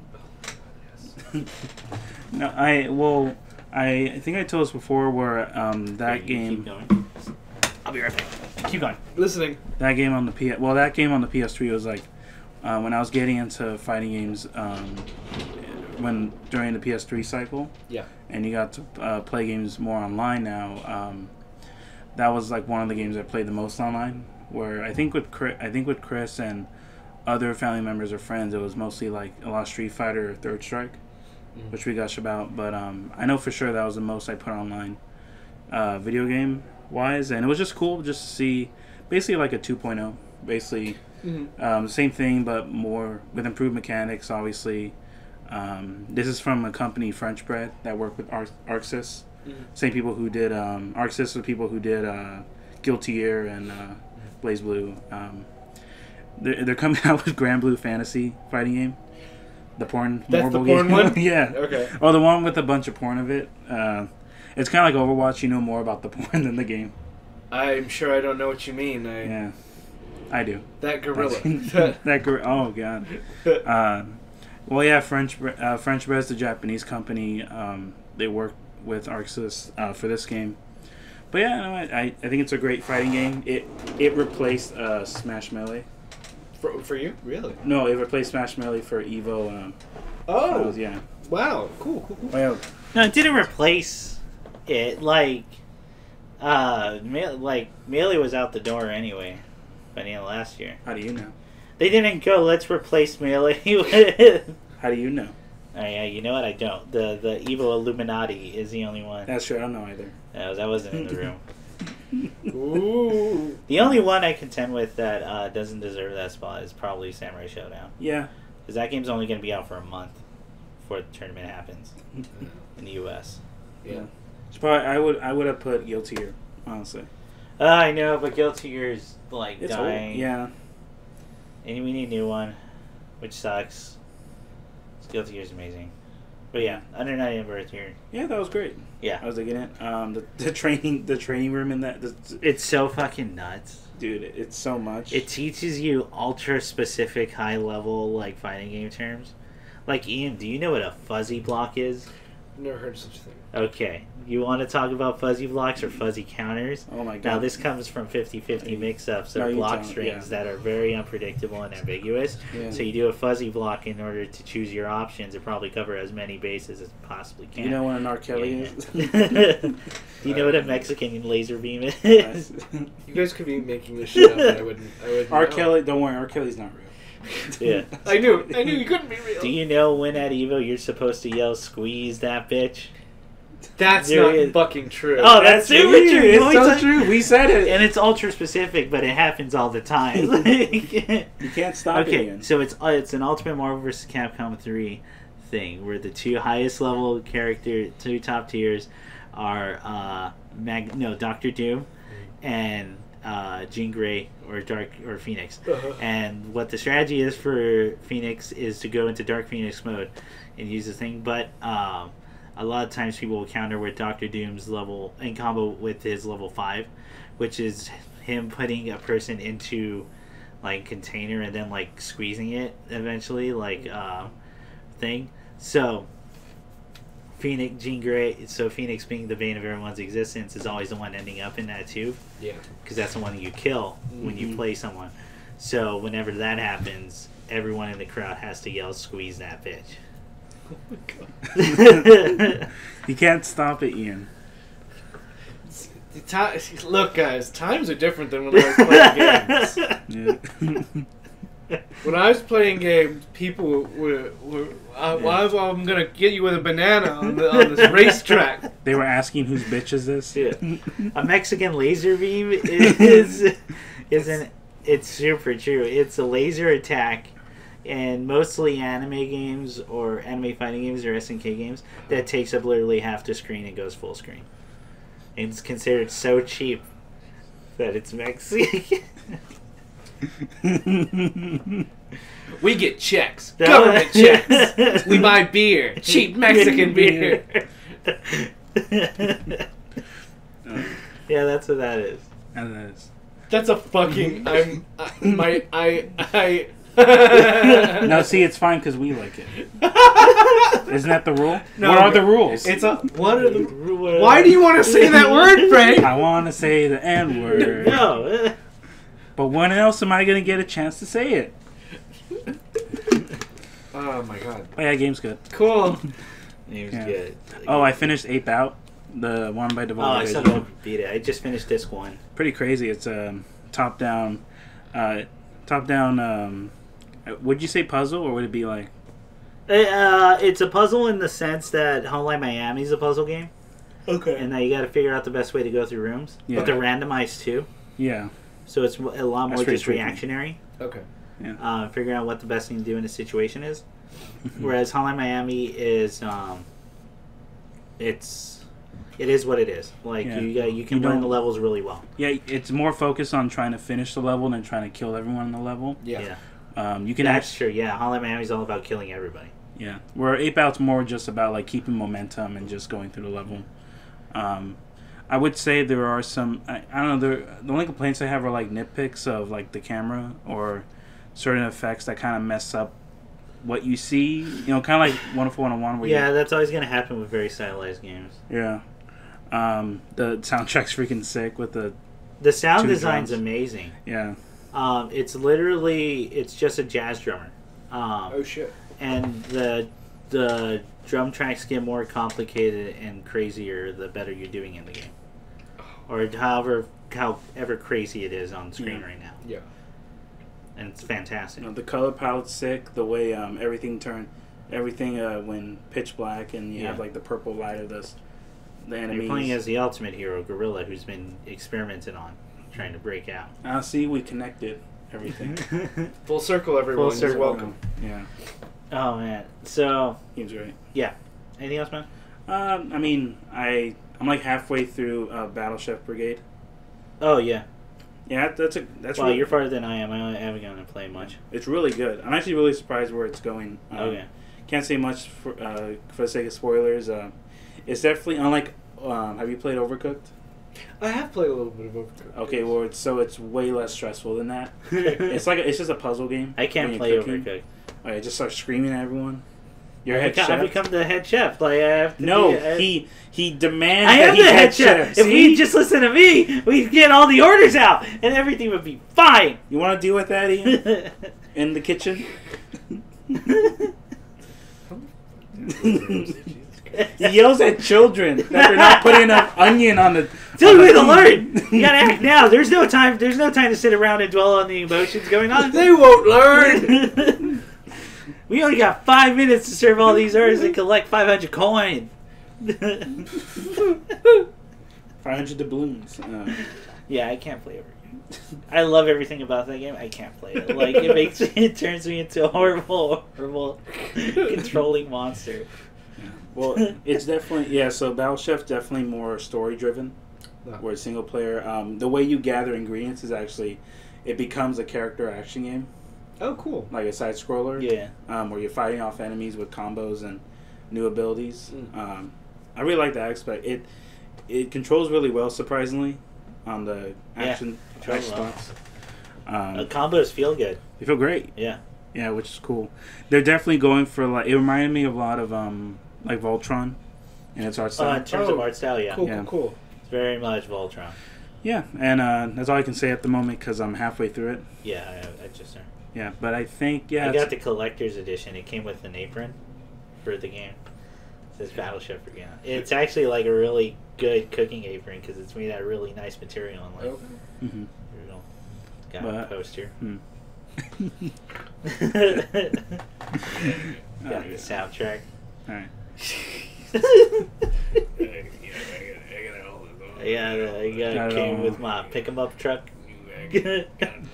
Just a good old boy. I play it in the back of my Ford Escalade. Yeah.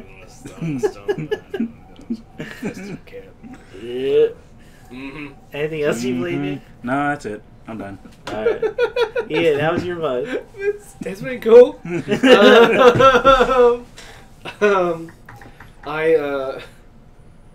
I guess I'll talk about. I mean, a lot of work. So I guess I'll talk about. I did start a new show. Oh, what'd you start? It's so hard, but I started.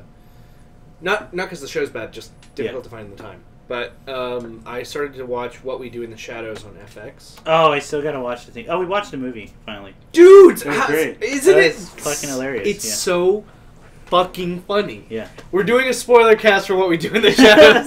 It's very funny to watch it. Well, no, because the problem of that movie is gonna be us going. The movie's funny. You should.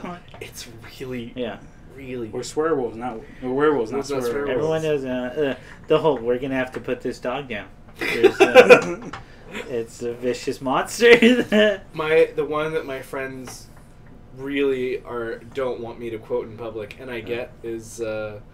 Why don't we just have slaves? Why don't we try that? Have they tried that?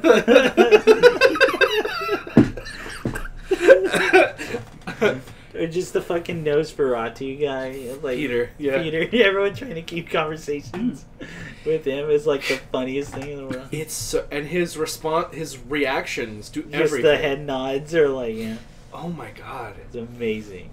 Also, just the developing storyline of Stu Yeah. as being a character in that. Speaking, yeah. Did you guys know that Stu was a real crew member? Oh, really? Oh, that's Stu cool. was an actual lighting guy that was in the background of one of the shots. Oh, okay. And then he was like, you know what, no, now you have to be in the movie. and and that's why amazing. he's so organically awkward on yeah, camera. organically Oh, awkward. that's cool. He's the most plain-looking guy you've ever met. Like, Yeah, you've just a ever guy. seen. Yeah. He's literally, he's literally what you imagine when you go, it's just a guy. Mm-hmm. There's nothing interesting. Yeah. It's so insulting, but there's... We're very glad we didn't kill him now. Yeah. Yes. You get used to the smell. I'm knitting him a scarf. It's such a good movie, Yeah. man. Like, Very good. I also am very fond of the jokes of, I mean, just a few more. I, of course, was turned into a vampire when I was 16 years old. So I always look 16. It was a lot harder to be 16 in the 12th century. Or just the whole gag of we have to be invited in to places. So funny. No, you have to invite us in. You just walk in. You can't. No, you have have to to invite invite us. And we can't go in. Oh my god. Can't eat chips. Chips are my favourite. It's bullshit. I'm over it. I'm over it. Also, of course, at a certain point in Europe, they just didn't like vampires anymore. You know, you couldn't be a vampire, and then the Nazis. You suddenly couldn't be a Nazi anymore. And if you were a Nazi vampire, ugh, forget about it.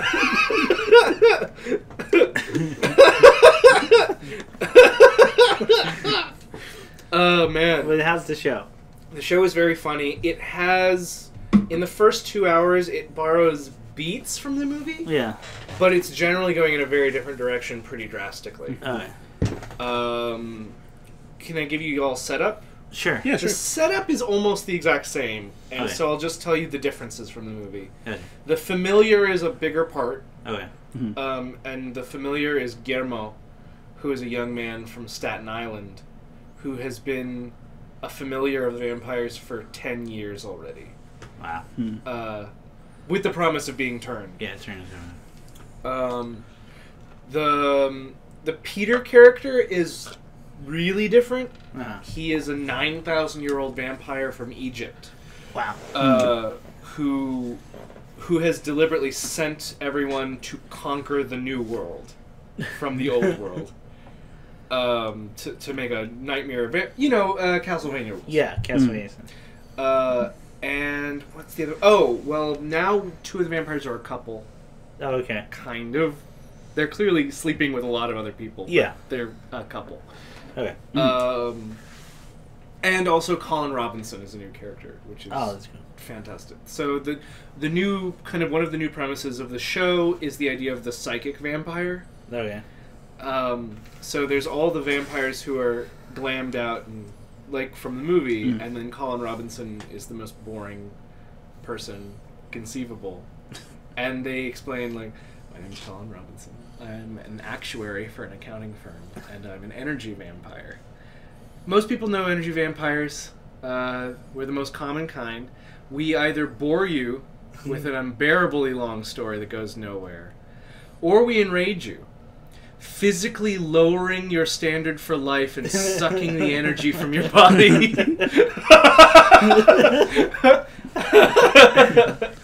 And they also express that that psychic vampires are somehow more terrifying ultimately than regular vampires, because one, they can steal the life force from other vampires, and they can make human targets toxic to consume. Oh, wow. If you drink the blood of someone who's just been hit with an energy vampire, the blood will physically make you sick. Wow, that's cool. It's a really cool premise That's already. really cool. Yeah. Nice.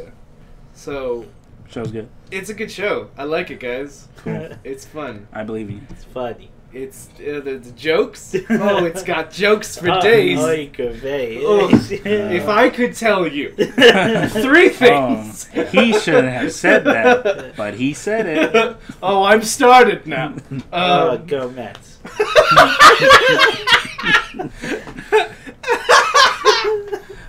No, it's funny. So I'd recommend that show. Okay. There, I did it. I don't know, man. Like, that's kind of a lot of what I've been doing is catching up on that show. I watched a little bit of anime recently, which I haven't done in a minute. I got to watch some classic Gundam. Oh, which one? 70s Gundam. Oh, 70s sliding cells. Fuck yeah. Cha! Cha! Ah! It's great, man. Cha! It's like... What do you think of Char? Fuck no. Hammer! Right? I don't know about this. Are you watching the English though? Yeah, man. Oh, you're missing out. Oh, should I be classic? I should go subs? Well, I argue keep with the English stuff, but you should probably go subs. Well, I'll see. Because there's some fucking just nonsense that goes on with English. Okay. Oh, God, yeah. Okay, we're gonna try it again. Slap. We're gonna go happy with your way more of it.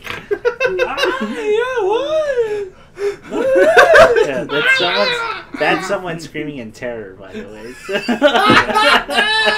Because they're about to die. Just the idea of a Dude, that's slap. I'm sorry, the slap. Yeah. And Gundam is my favorite. Oh, the slapping Gundam. When I forget which Gundam it is, but they throw the girl off the wheelchair. Yeah. Off a cliff. Oh my God. They're doing a waltz, and they're like, "I'm gonna kill you. I'm gonna kill you." Like macking me shit, like it's crazy. Oh. By the way, I just want to say one of my greatest accomplishments at work ever happened last week, or was it a couple days ago? I don't know. Convinced a coworker to watch Mac and Me, Man. and he was like, "Chris, you were right. That kid in a wheelchair fucking gets it." Like, so fucking gets it. And then man. as soon as he says it, I go, "Hang on!" And then I pull up the original ending where he gets shot, and I showed him the thing where he gets shot, and I was like, "This is what they intended to do." It's the true ending. Yeah. Ray Kroc, the owner of McDonald's, has 2 values. 1 is money, and 2 is people in wheelchairs can suck one. Yeah. I mean, how can they be quarterbacks that dance for a birthday party? Do you remember the bear started dancing in the suit? Bear starts dancing in the suit. He T-poses like Mind Freak. Well, there's those kids doing the 90s choreographed. It's hip-hop, but it's safe hip-hop dance, at the front. And then the police show up and are like, "Fuck you, we're trying to dance." And they start, like, hounding the cop car. You can't stop the music. Yes. Fuck you, Mac and Me, so good. Like, I completely forgot about this. You just reminded me. I was drinking with someone. And you told them to watch Mac and Me? No, we watched Gooby. Oh, Gooby. The guy in the fucking suit who is like... Oh, wow. Sounds like the guy from... It's Hagrid from Harry Potter. Well, it's Hagrid from Harry Potter. What I mean is his character is like the guy from Married with Children. But it's like supposed to be a funny kids drama. John Goodman, or? No. No, Married with Children. Al Bundy. Al Bundy, okay. Al! Yeah, pig.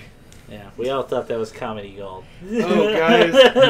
When that guy kept talking shit about his wife, and his wife kept saying that she hated his dick, it was the funniest thing. We loved it. You thought he would have made a great bear, yeah. He would have been... So that was one. Because I've never actually sat down and watched it. It's fucking ridiculous. Yeah.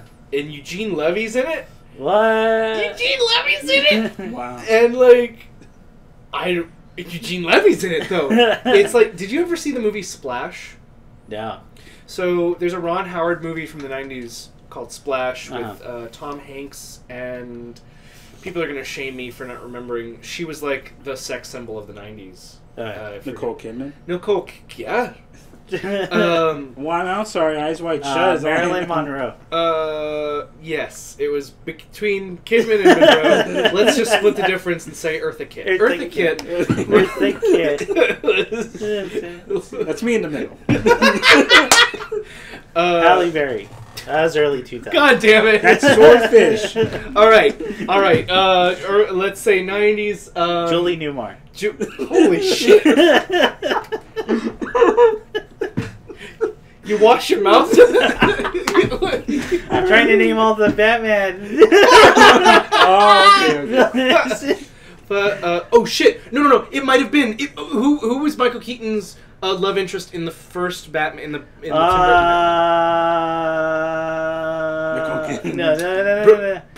Is it Brooke Shields? Is it Brooke Shields? Is it Brooke Shields? I don't know. Julie Newmar, Helen Mirren, and like Michelle Pfeiffer. It's Michelle Pfeiffer. It's Michelle Newmar. Michelle Pfeiffer. Dude, it surprised me when Michelle Pfeiffer was in Ant-Man and Wasp. Right? Yeah. Just out of nowhere. What's she doing? Yeah. What are they? And also, like, what are they going to be doing with Aunt May now? They're clearly got to steer into that character, I feel like. Yeah. I mean, she'll get older. She'll get older. Yeah. But that's what the people want. Yeah. So you watch Gooby? I watched Gooby. And Gundam. With Brooke Shields. Oh, no. The reason I brought up The reason I brought up Gundam? Uh-huh. The reason I brought up the Ron Howard movie Splash is because Eugene Levy is in that movie too. Okay. And in that movie, Eugene Levy is stalking Tom Hanks because he is a crazy person. Yeah. And he's the only person who believes that mermaids are real. And this is that movie. Okay, he's furious that Tom Hanks won't just admit he's got a mermaid. Yeah, I remember. Anyway, in this movie, Eugene Levy is the only person who believes in talking bears and is furious that no one will give him a picture of a talking bear. I just wish that Eugene Levy would steer into that and just only do parts where he believes in something weirdly specific. No one else. I'm the only one who knows this frog can sing! Sing for all these people! It's good. Hello, my baby. Hello. Right there. Hello, It's just that skit brought up over for a movie. Yeah. A full movie of Eugene Levy losing his mind. Just his... His wife leaves it. Everyone's just... I don't know. My father had a psychotic break. He was in that car accident, and then he thought the fucking frog could talk. Yeah. Anyway, yeah. Gooby is funny. Is he the 90s sex symbol? He's Brooke Shields. I thought that was Nicolas Cage. Damn it! He's Nick Shields. Nick Shields. He's like, Nick I'm a vampire. Dude, if Brooke Shields did the voice from Kiss the Vampire. I'm a vampire. Give me.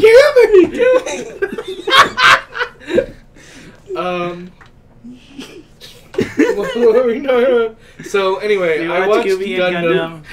Oh yeah, what do you think of 78? Like the original? It was actually really cool. I kind of tried to picture it like, oh, what is this like for people just watching anime for the first time? Yeah, there's that, and like people living in a post-war. Definitely. Because people forget how anti-war Gundam was. And a lot of mech at the time. Yeah. Especially like Tetsujin and Astro Boy.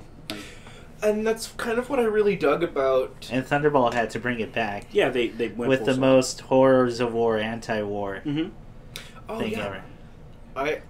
You should watch Thunderbolt. Like you would love it. Thunderbolt, in my opinion, is the height of Gundam. Yeah. Like okay.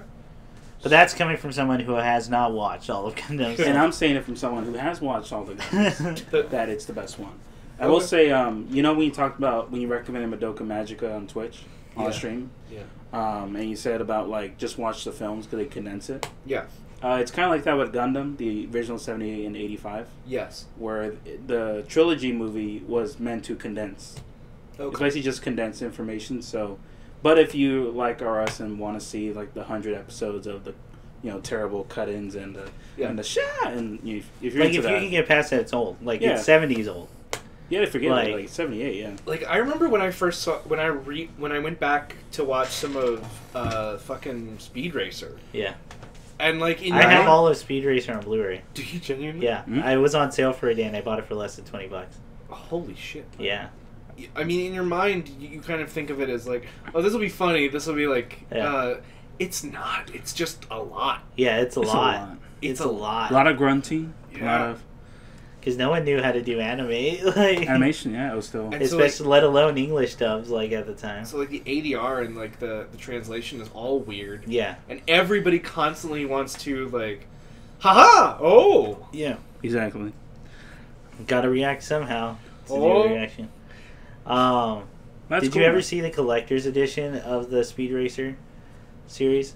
So it comes with everything, all the movies, everything on Blu-ray that has ever been made, and it comes in a giant bust of Speed Racer's head. And neck and shoulder, like right holy there. shit! Yeah, and it goes inside the back of his head, and the head speaks as a button, and you can set the voice to either English or Japanese, Uh-huh. and you want, and it'll say shit like all the time from the stuff. That's crazy. Yeah, I wanted it so bad. When we saw it, it was. It was $200. Holy no. But no way. But I wanted it. I was in the panel where that was first announced, waiting for another panel, and I was one of 5 guys freaking out that this thing was real. I was the other one. And I'm looking at people like, do you not see how fucking ridiculous and amazing this thing is? Do you You not? children. It's exactly what you would want if you're a Speed Racer fan. You have no taste. Yeah.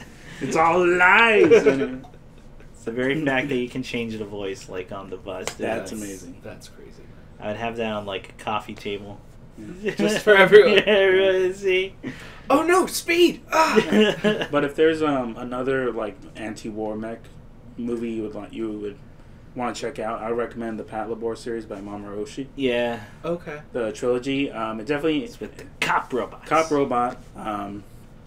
It's especially 2 is like the one people praise the most from him. They usually put that and Ghost in the Shell as his best work. Okay. Personally, I'll put that in Jinro, but that's just me. I would say that 2 is more. Jinro is so anti-war, it's crazy. Yeah, Because it's literally about the perversions that war can lead to. yeah. It's a historical fiction. Yeah. I would say with Pat Labor, it's more about like the false idea of peace, Okay. like a war-torn country, a first world country in a war that it believes it's not a part of. And you see it. There's a lot of imagery. Nudge, nudge, wink, wink. Nudge, wink, wink. It's real, but that one's really good if you want to check it out. Okay. Yeah. That's basically what Avatar's Earth Kingdom is. Yeah. Oh God. Avatar Last Airbender. Oh, yeah. Wow, that came out around the Bush administration too. Hey, that did, you guys. I wonder if that's like anything like a Yeah. secret police hypnotizing. I have that on all on Blu-ray as well. Dude, I only have Korra. I really want. I gotta get the Korra one. It's good. You gotta keep up with them. You gotta keep up with some of the Amazon deals of the day, because like you'll get some. Actually, you know what? Do you follow these 2 guys on Twitter? Wario64. I follow Warrior64. Okay, and Cheap Ass Gamer. I gotta check that out. Okay, because those are the ones like you want just deals that are happening, and it's not to say try to get everything they're putting out. No, it's like as soon as something hits your mark, you'll be on top of it. Exactly. Like, Exactly. no, those guys are doing the Lord's work. Oh my God. Thank you, Warrior64. And Chief Ass Gamer.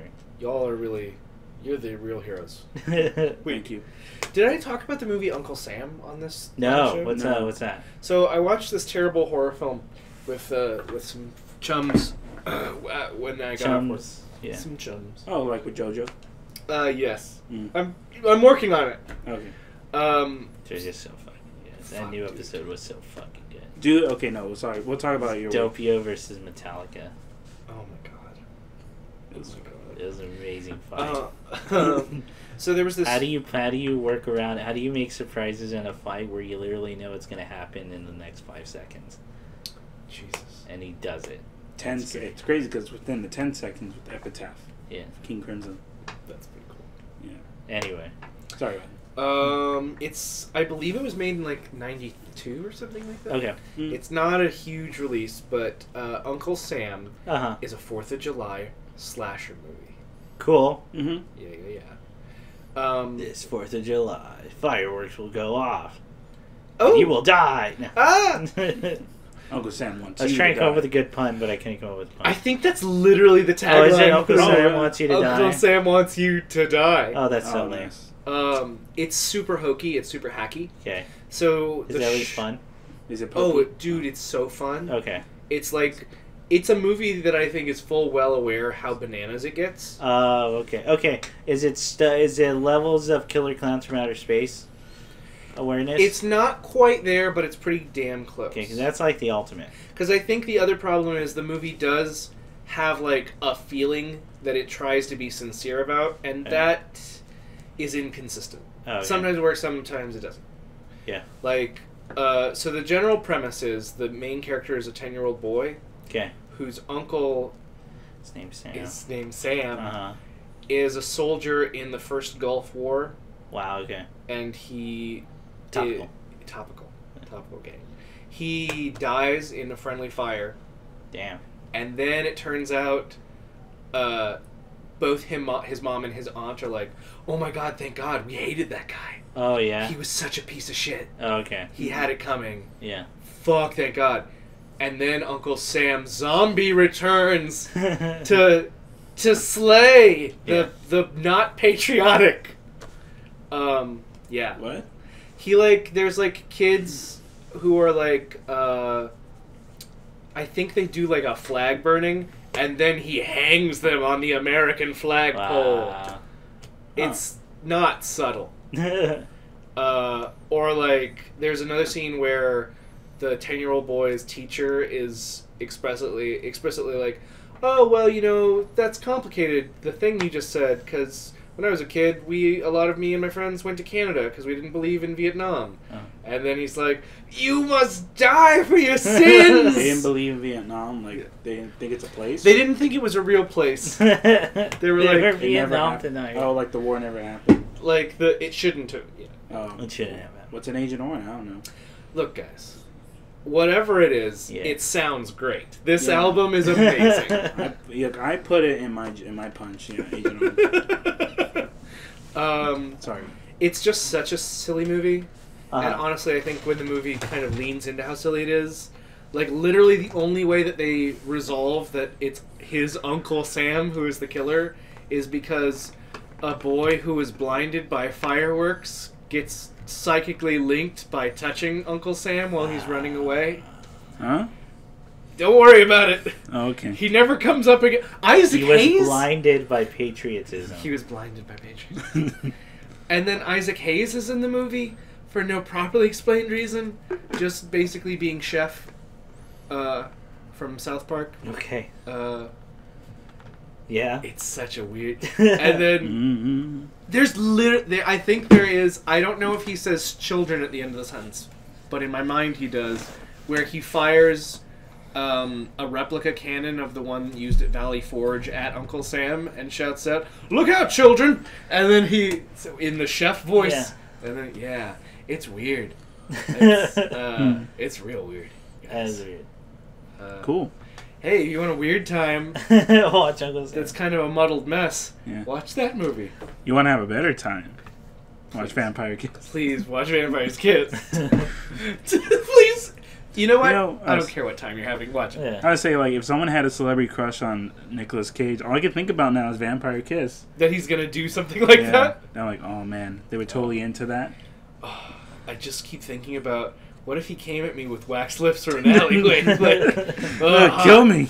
Oh, yeah. He wants me to drive the stake right in his face off. Oh, my God. I'm going to, if I ever meet Nick Cage, I'm going to tell him that's your, fantasy. But here's the problem is, for me... Oh, yeah? What's the problem for me with that? is Nick Cage would probably be like, oh, yeah, okay. Yeah. He'll say yes. Yeah. He says yes to everything! Usually I ask him I would probably ask him what's his favorite Mazinger Z. Oh, my God. Because he wears the shirt a lot. Yeah. Yeah. Probably he knows. Oh, my God. Anyway, Nick Cage is great, guys. Go watch a Nick Cage picture. The man with the widest range in Hollywood. Nicolas Cage. Is he a good actor? I crunched the numbers. I don't know. I don't know. I'm a cat. I'm a sexy cat. How hard is it to alphabetize? A, B, C, D, E, J, K, L, M, N, O, P. Goes through the whole thing. He does the entire alphabet. I genuinely watched this thing that I think really drastically changed how I perceive Nick Cage now. 8mm. Yes, it was such a shake. He was in an interview and he talked about his acting method. Oh yeah. And I think that's crazy, man. So he's like, I don't like a lot of my early stuff. I think that my better stuff started in like the late 80s, early 90s. Okay.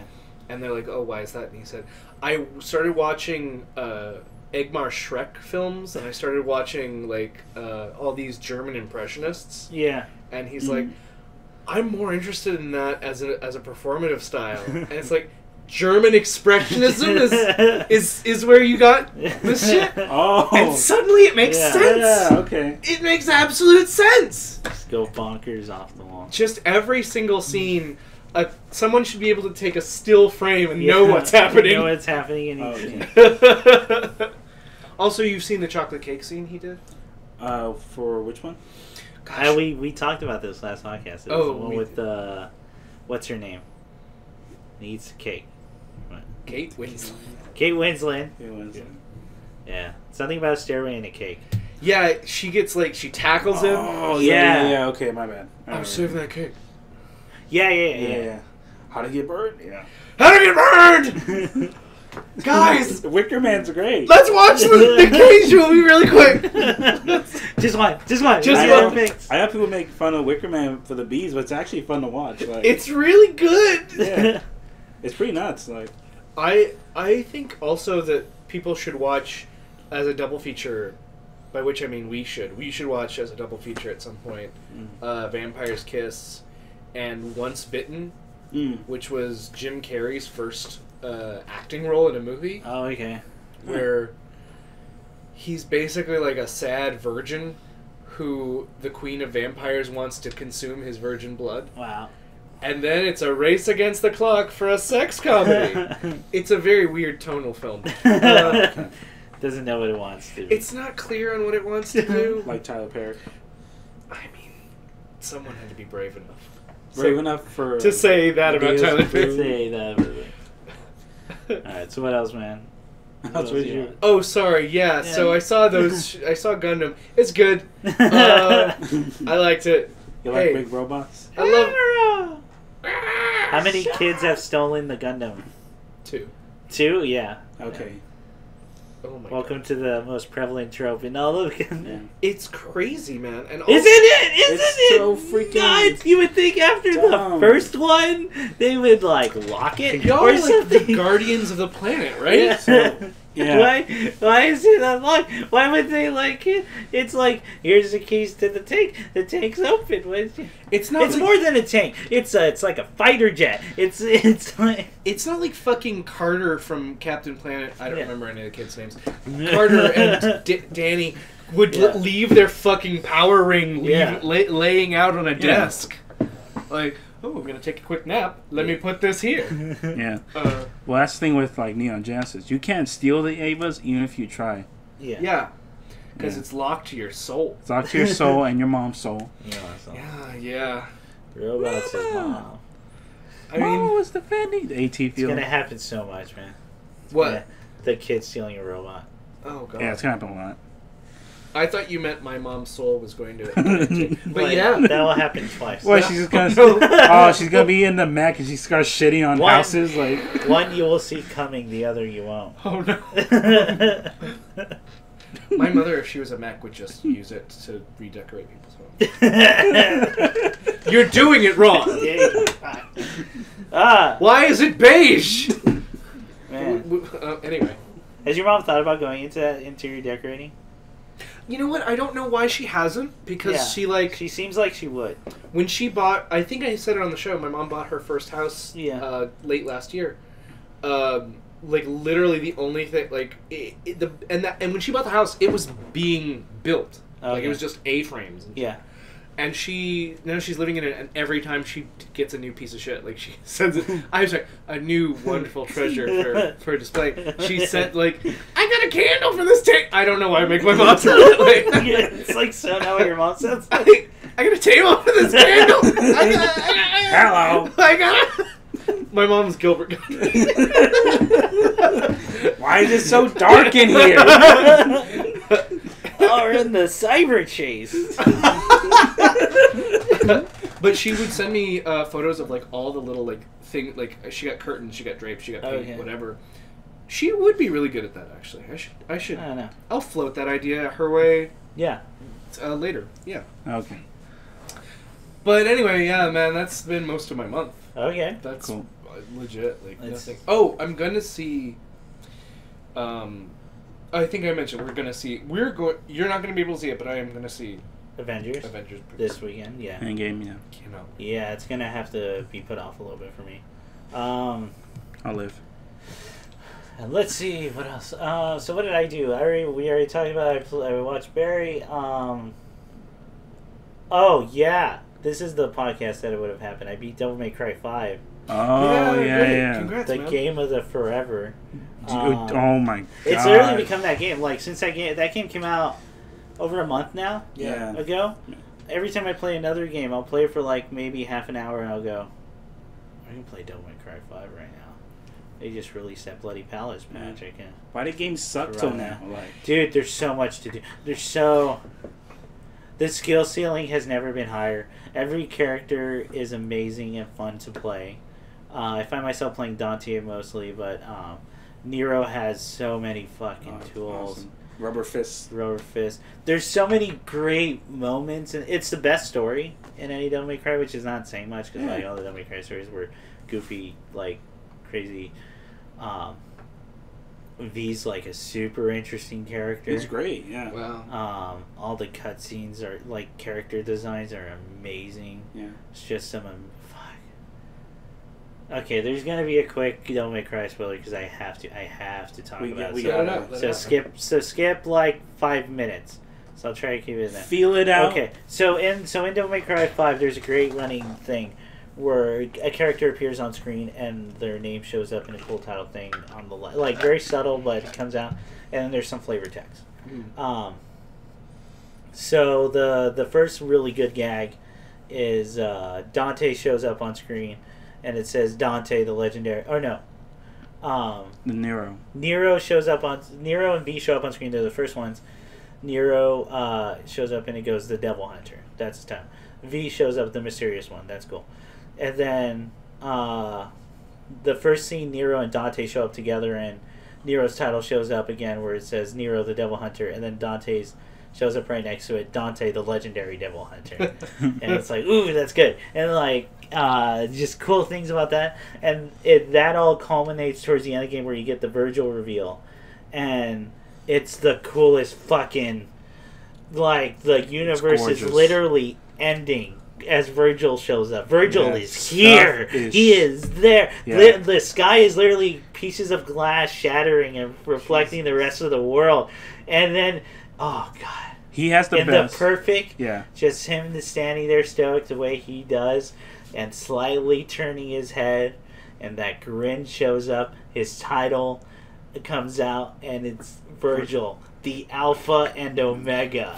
And then you go into the fight, and it's like the fucking coolest thing ever. Oh my god. Like, I was freaking out. It was the coolest literal thing that could have had. It was a whole build up to his Virgil's reveal, and it was the coolest thing, and it was perfectly fitting his character. Yeah.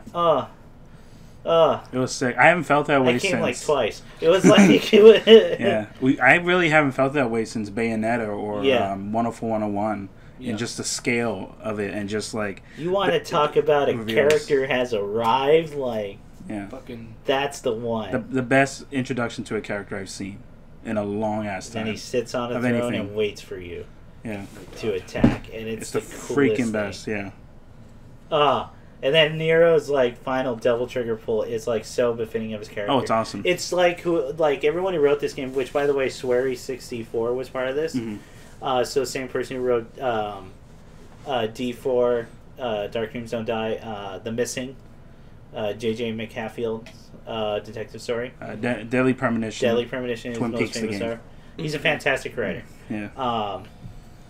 You can totally see it. I mean, like when the first time you pull Nero's Devil Trigger ever, it's literally, and he's always got this like punkish vibe and is very like fuck you type style. And at this point in the game, he's found out Virgil's his dad. His little Devil Trigger pulling is him just rising like a middle finger in the air and yelling "fuck you" like as he's fighting. Yeah, Virgil. literally going out. And then music like kicks in as this crazy bombastic electric version of the "Pull My Devil Trigger" song you've been hearing. That's pretty cool. All thing, dude. Yeah. Okay.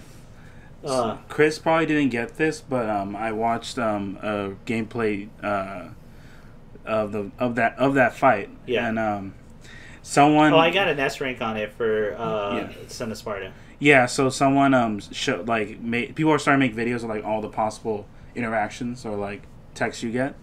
So. Which is like saying nothing. Really. Which is nothing, yeah. But if you get if you take like a couple steps forward, Virgil like slams you like instantly. Yeah. With the sword, he shrugs and says, "Nothing personal, kid," and pulls it out. And pulls out. Just like in 3. Oh my god, it was fucking sick. Good, dude. I was losing it. It's just because it's you know what this game is. This game is a celebration of the Devil May Cry franchise. Oh yeah. It's everything. Even DMC Devil May Cry, the weird one that came out before, that had a couple good ideas going, but overall is just not a Devil May Cry game. Which the creator denied that Dante's a gay cowboy. Yeah.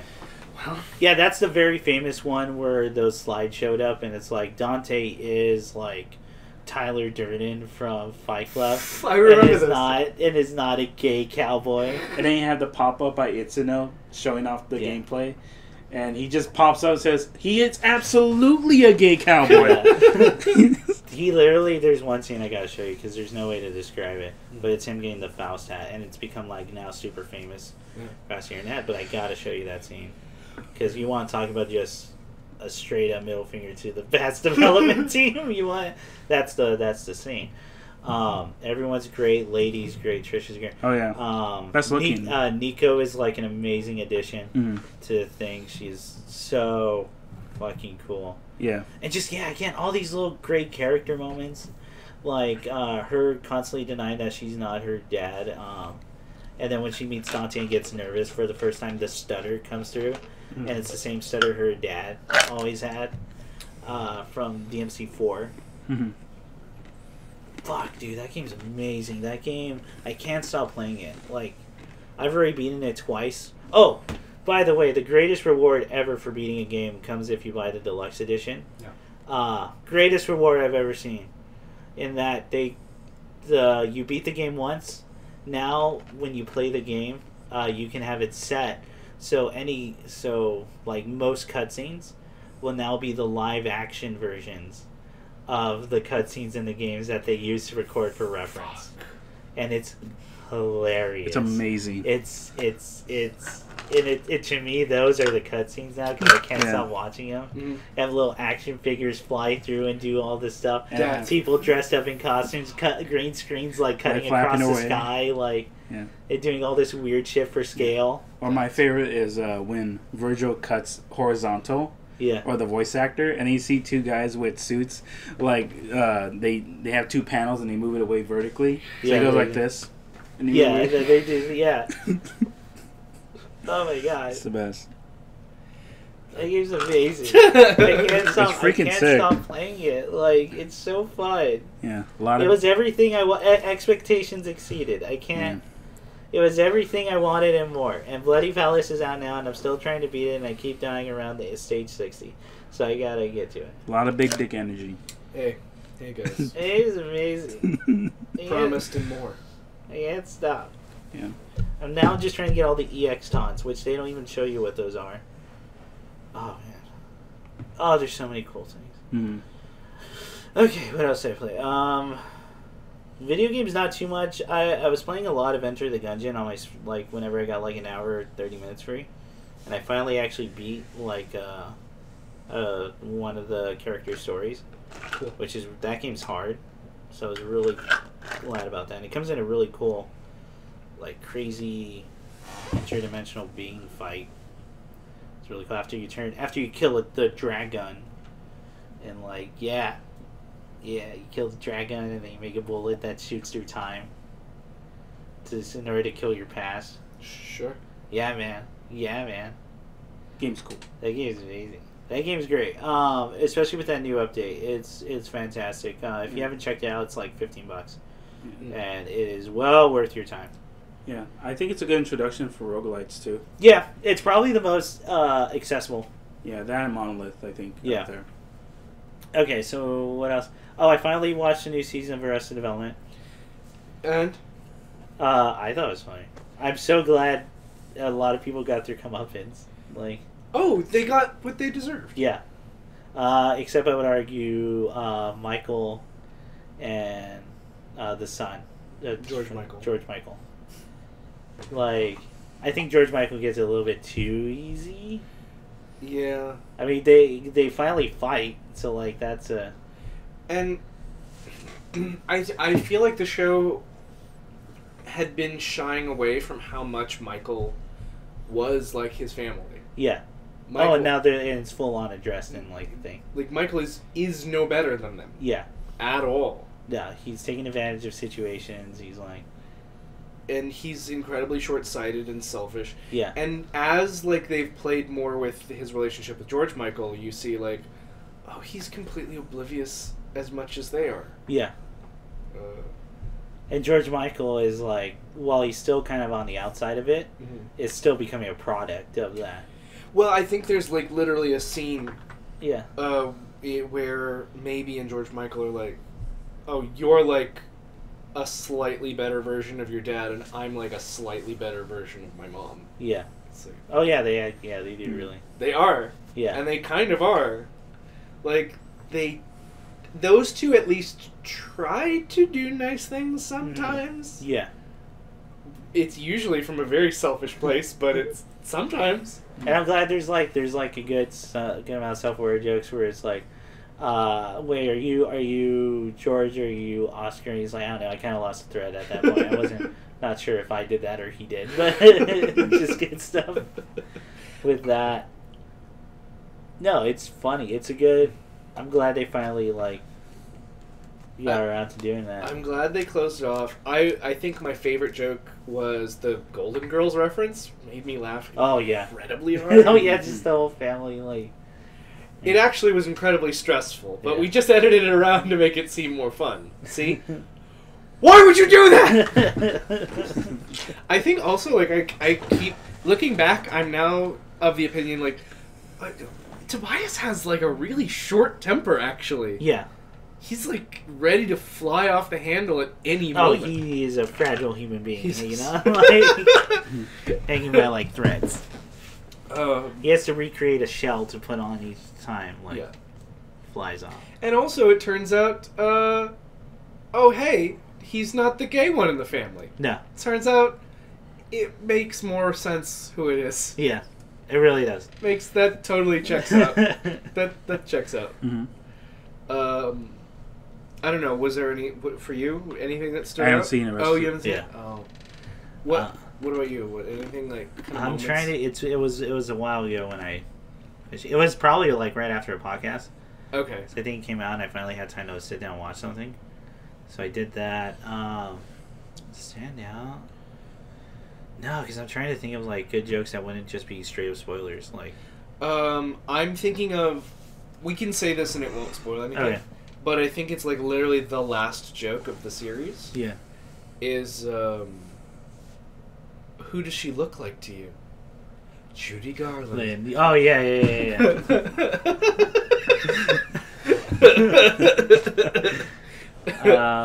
Yeah, so... Watch that. I watched all of Big Mouth.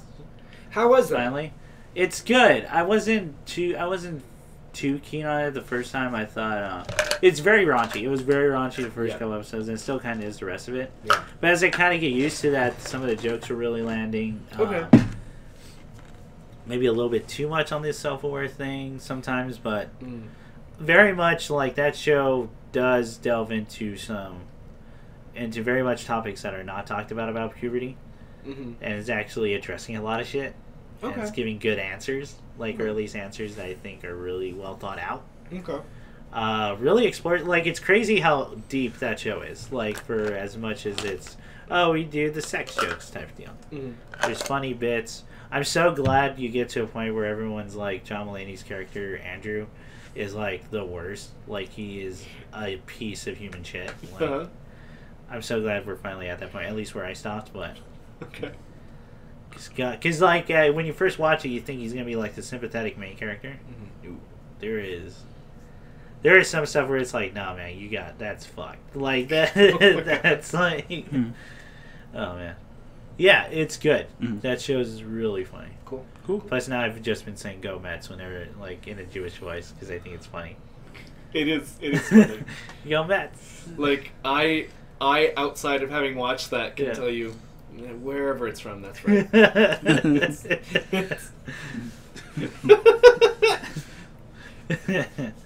Again, it goes into really specific like family dynamic. It's really good.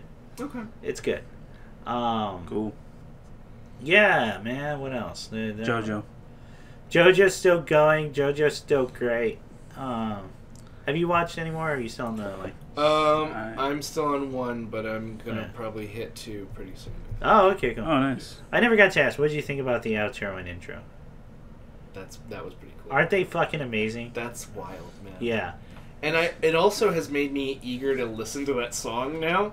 Which one? Because I associate... Yes or Roundabout or Sonochito? Sonochito is good, yeah. But I love Roundabout. Oh, yeah, it's great. Yes is good. Yeah, yes is good. Yes is good. But boy, dude, that first intro, like, that changed my mind on, like, a bunch of anime intros. Yeah. So I, like, never really liked any until that JoJo one. It's, like, it's so fucking... The way everything's timed. It, like, the first thing you see is panels from part 8, but then it starts flashing forward and its characters all the way down to part 1. Show Legacy, and then JoJo. Oh, God. Have you guys ever watched... not to derail, have you guys ever seen a movie called Buckaroo Banzai? No, I never got around to watching Buckaroo Banzai. Long time. I know Kevin Smith talks about it all the time because it was like his favorite growing up movie. It's such a fucking good movie. Yeah, that's what I've heard. And then Ben 10 does an episode like. Are you fucking? No, they name a superhero who has kangaroo jumps, and I know there's a Buckaroo Banzai reference in it because I was a kid and I knew what that was, and I was watching it with people and they go, "What the fuck are you talking about?" I'm like, "It's Buckaroo Banzai from the 4th Dimension," and they're like, "Shut up, nerd!" And then they beat me up, and then had to go to therapy for a couple of days after that. We talked about it and we found out some parental seeded shit. Long story short, I now have a trial coming up in the next couple of days. The movie's good? The movie's good. The reason I bring it up, not only because it's a great movie, and John Lithgow just acts to death in that movie. Yeah. Oh my god. Greatest actor in the world. But it also is a movie that possesses a lot of the qualities of not only crazy pulp from the 20s, it also has like very anime qualities to it. Okay. Which is weird because it would be uncommon for a Westerner to be familiar in '84 with that kind of thing.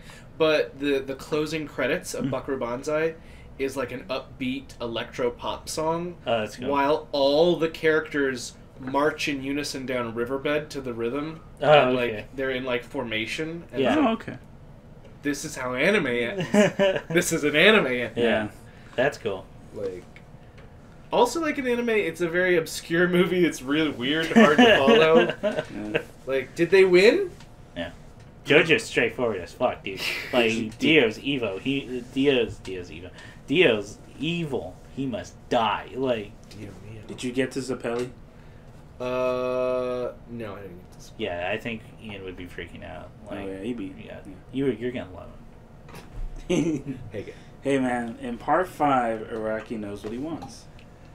Okay. 5, yeah, 5 and beyond. Oh yeah, are you following it with that still in mind? Like, no, I'm thinking about that. Yeah, I'm thinking about it. It'll become more and more as like you watch the other parts. I feel like what I'm. You'll see it change. I'm now expecting. I'm now expecting. Like now. At some point, I'm going to be watching the show, and I'm just going to be like, yeah. Oh. Yeah. Okay. Okay. I will say, part 5 is probably the most homoerotic. Okay. Like. Oh yeah. Yeah, you know. Part 5 is set in what time? 80s? Nope. No, when is it? 2000s? No, it's in the it's 2000s. 2000s? It's Yeah. in Italy. Italy, yeah. Okay, so I was gonna say modern Italy. 20 years ago, Italy. 20 years ago, Italy. The odds. Oh. Man, hey, we're closing in on the 10s. What's the name for the 10s? Do we know? For what? What, the decade? Yeah. Just the 10s, I think. 2010s. I mean, Yeah. Yeah, that's closing you out. can't say 19. The 10s are the closing out, and then the 2020s will start. The 2020 visions. And I gotta make a documentary now with that name. Like, I just said that out loud. That has to happen. That is money. I will. Yeah. check on that. I'm just gonna call it 2020 vision. It's gonna be a documentary about optometry in the modern age. I just gotta pen that shit. Hang on, I'm gonna look it up. Yeah. Okay, so part 5, Chris. Part 5's amazing. Yeah, what'd you think of Metallica? That fight's great. It's freaking freaky. That fight's a chess match, like Oh yeah. with literally knowing what the next 5 seconds are, or next 10 seconds are gonna have. Yeah. So what do you do? So, I explained to Chris. Yes. In the album Court of King Crimson, on the second track, there's a song called Epitaph, and one of its famous chorus, the first line is "Confusion will be my epitaph. So far as I'm here, I'll be falling very far away." And I'm sitting there like, man, he took that literally. Oh my And god. made it a I reckon thing. he takes that shit. Yeah. Literally. There's a villain called Killer Queen, and literally has laser beams and Dynamite with a. Oh my. Well, it has another one bites the dust, and it's literally a remote control bomb. Yeah, but he's like the exact opposite of King Crimson and in personality and structure. You'll get there. That's part Yeah. 4. Part 4 is some fun shit. Like, Oh my god. Yeah. that's probably the goofiest it's gotten so far. Mm-hmm. Okay. It's great. Okay. Space all the part 4 is basically a Scooby-Doo adventure. Yeah, because it's more like a murder mystery. Okay. It takes like it's interesting how 1, 2, and is a 3. battle versus good and evil. Yeah, well, 1, 2, and 3. Burning blood. Where like the progression in 1, 2, and 3, it expands in like escalation, like the scale of it all, and then it kind of resets in 4, where it starts back in a small setting, and then it stretches out. Where 6 is part 6 is like 3, where it's like you got to save the world now, Right. and then but 7's a reset of it all. So because part 7 is a reset, it takes place in 1800s, and it starts a civil war, and it's a horse race across the country to kill the president. Who wants to absorb the body of Jesus Christ to make America the greatest country in the world. Part 7 is when Jesus Christ becomes part of the story. I don't care. Steel Wall Run is one of the Okay, best hang on. ever. You sigh. I was No, you watching sigh. part 5, and there was a moment where they're referencing, where he's talking about a character, and he starts referencing Notre Dame, and the character is very much a Jekyll and Hyde character. Yeah. And I'm watching, and I go, "Fuck you! If you're about to tell me this is actually the real Dr. Jekyll, Mr. Hyde, and he's somehow alive for 400 years ago, fighting in this goddamn stupid Italian fight." And they don't go too much into it, but It's not stated clearly. yeah, and then it's Yeah. like, and then Nick's he's probably just comparing him to that story, and I go, but is he? Maybe that's a character. No, Is he's that just what you're me. getting me? Yeah. Yeah. Is this what you're about to tell me? Yeah. I reckon. Yeah. Well, I was just gushing because last episode we saw of part 5 is one of my favorite fights ever. It's a good fight. Yeah, it's really good. It's a really good fight. It was more just about where I was at the time reading it, and just like seeing the panels and just how freaking crazy everything was. Yeah. So seeing all emotion was fantastic. I was freaking out about it. There was It's like a highlight of what makes all JoJo fights great. Oh yeah, but I'm still waiting for part 7, because part 7 is like, it's that moment where you think, we're good, we're done. We're good. This is like, we can close it off here, like with DMC 4, like with Metal Gear Solid 4 or 3. You're like, we're good, we're done. Yeah. But then part 8 comes, and you're like, what? Japanese? 4 testicles? His neighborhood's a stand? Fuck it, let's do it. Let's get in there. We're back in. Yeah. Okay. His character and his shtick is that he has 4 balls. Yes. What a hero. There's a stand called Abbey Road. Sorry, we'll get there. We just hit a stand called White Album. White Album. God damn. And his And- power is called While My Guitar Gently Weeps. Yeah. What does that do? It's just ice. It's a suit. Okay. Yeah, he skis. Again, literal. Yeah. It's Talking Heads and Talking Heads and Clash. The Clash. Oh my god. Is Morrissey in well? This fucking probably. The Smiths or the Morrissey? Smiths, yes. Morrissey. Wait. Oh, you mean like in 5 or like in general? In general. I think he's in 6. Okay. Yeah, fucking probably. Like they're like. Because I mean, yeah. That's a Poochie. futile game to play with JoJo. Brainworks Yeah. in there. Is this guy in it? Yeah, is this guy? Yeah, fucking probably. There's a stand we already hit called Notorious B.I.G. So like, Yeah. anything's Brainwork. possible. Yeah. Man, Man in the Mirror. yeah, that's it. I got nothing else. What are y'all looking forward to? Well, you're watching Avengers. I'm gonna watch Avengers. I'm Yeah. excited about that. What else do I have going on?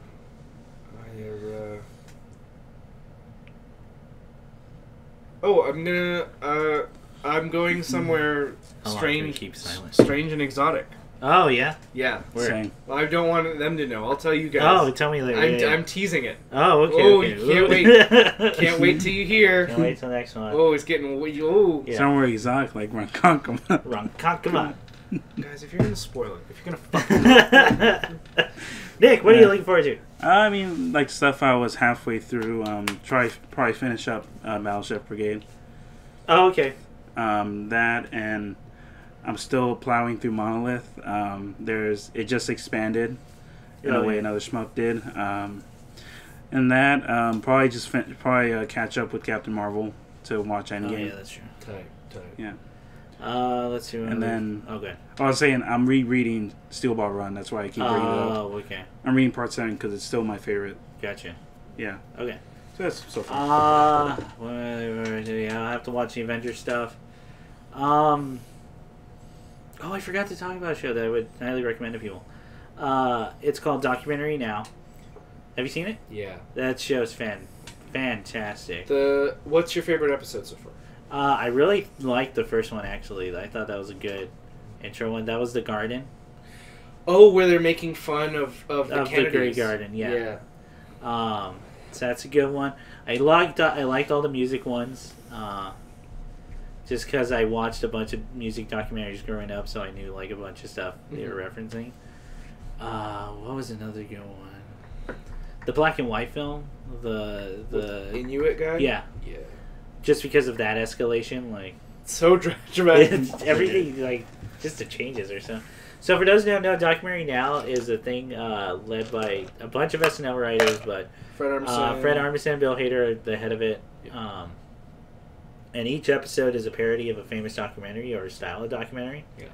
So there's some real good stuff in there. Oh no, the fucking the monologue one where it's just a guy talking and then One-man show. one man show, but people were like interjecting, going, "No, he's full of shit. This is what actually." And it's the thing, because I'm like, it's one of those where I'm watching. I was like, "Fuck, I wish I like could act in something like Right? that. I would do that in a heartbeat." Just a range of them. It's the fucking getting the subway toll booth wheeled into the thing that does me in. I always recommend Drones because that episode makes fun of Vice. So That one was thoroughly, funny, yeah. so good. Right. Dads. Jones. Oh yeah, because you don't like Vice. They're so fucking frustrating. Yeah, it really is. Wait, the movie or? No. The network. The network. Oh, they Yeah, suck. yeah. Yeah. Yeah. They have Jack Black in it, and he's playing He's the perfect. Like, It's not perfectly cast. yeah, because he has the looks, but he can do the really douchey Just like douche. Yeah. Like, it's Mexico. It's a pretty big country, right at the border, and like this tendency of not to be like, okay. Yeah. I think they really actually genuinely captured a very funny thing, which is Vice simplifies shit so much that it just becomes worthless. Yeah. Like, there's a bunch of guns, they're coming from Mexico. Blah, blah, blah, blah. Like, Yeah. that gives you no context to shit. But, like, yeah. It's so fun. And what's the guy's name they're looking for? Oh, it's not Pablo Escobar. Oh no, El Chingon. El Chingon. Oh, Yeah. okay. Like, his name is literally El Chingon. Like that shit is so fucking. And they get Dennis Rodman yeah. or something. Oh, Yeah, because he's friends with El Chingon Yeah. the same way he's friends with Kim Jong Un. We're probably gonna go out there. If you go out there, you go. Sorry, going to that die. one. I also really love Juan Loves Rice and Chicken. Yeah, that one's actually genuinely heartwarming. Can I Yeah. thought I was crazy. I was Yeah. like, oh no, this. Oh, shit. I actually feel this. This is genuinely heartwarming. Yeah. Like that one became way too real. Like Like when I think about. I don't know if that because there's funny bits in it. I think the whole funniness is coming off. It's just chicken and rice. And how. But at the same much of a time, shit I've can watched. you do, Yeah, but at the same time, I watched Chef's Table. Like you can turn anything into beauty. But I think that a lot of the joke for me was just how ridiculous it eventually gets. Yeah. It's like we tenderize for 30. And yeah, then that part. 40. They shoot it out of a cannon against the wall, and if it doesn't land, And if we can't catch the chicken in 20 minutes, Yeah. it means God has decided this chicken must live. And like, but that last scene. There's two lines in it that kill me. One is, I just talked to Diego today. Yeah. Oh, did you have a seance? yeah, That's that a killing line. And the other one is, he's like, my father finally came to my restaurant. He said it was too loud, too colorful, too many people, the food was dry, but Dad ate all his food. Oh, It's that's like, weird. I know, and I was God. like, "Fuck, dude!" That movie is that episode is like by far the most heartwarming one. It's Yeah, it's a really good episode. it's crazy how different it is from like the other one. Like the candidate one where they do like a political. Yeah. Oh no, that one ends like in such a fucking funny way. You remember that thing we said we do? Yeah. It ends with like a way I would write the ending for Right? a skit. Someone just walks on stage yelling something and then boom, the scene ends. One of his men shot me! He shot me right in the foot! He shot me right in the foot! And then it cuts to the news headline Yeah. with that picture. Yeah. It's so fucking good, man. It's so ridiculous. And also I like This is so fucking funny. Like, Bill Hader it's such just out of nowhere. Bill Hader had done James Carville, a real politician on SNL for a while. Yeah. Oh, okay. He's clearly just doing James Carville. Yeah. Some people call me Southern Skeletor. They call me. Yeah, before that, I remember him from the toilet skit. Oh The my office toilet. Oh, we It's always bring so up funny. because it's so funny. It's so funny. It smells like shit in here. Oh, am I fired? Yes! Did you get any paperwork done at No, least? I was pooping. Oh no! Okay, I got it. My favorite gag from Duck right now is actually the movie one where where it's that guy who owns like Paramount or something. Yes. And the first thing they do is they fall in love with he loves this Italian actor who's a comedy guy, and then they finally try to make an Oscar bait movie, and he goes, well, in order to get it, I have to make this video for the CIA to fund it, and it's this whole ad video and you watch the entire thing. There's no interruption. Yeah. And he's just of course Poppins, our penguin. Yes, he's also gonna really. He says he also really hopes you'll love the movie. But then he starts describing the Oscar movie. It's about a woman in Nazi Germany who has escaped Nazi Germany, but finds her captor in the U.S. hiding, and decides to bring her to justice. I'd like to show you a clip that we think encapsulates the entire film, and it hard cuts to Fred Armisen in a bucket, like tripping and just like going whoa, whoa, and then he comes back, and then he goes, "I hope you," and he got me so fucking hard. Then I'm like, even now, like a good slapstick is like the best. They thought that was anything like what Inuit people act like. No, he was just an idiot. He was just. Cool. That show's amazing. No, that show's amazing. I can't wait for the next season, dude. Season 3, I think, is coming soon. I think it's already in the middle of it. Oh, really? I'm just gonna wait for it to finish and then. And I do love the introduction. It's the same thing, but it makes me But laugh it's Helen Mirren every time. Hello, I'm Helen Mirren. And welcome to season 53. Just straight up, can you fucking believe? Can you believe this shit?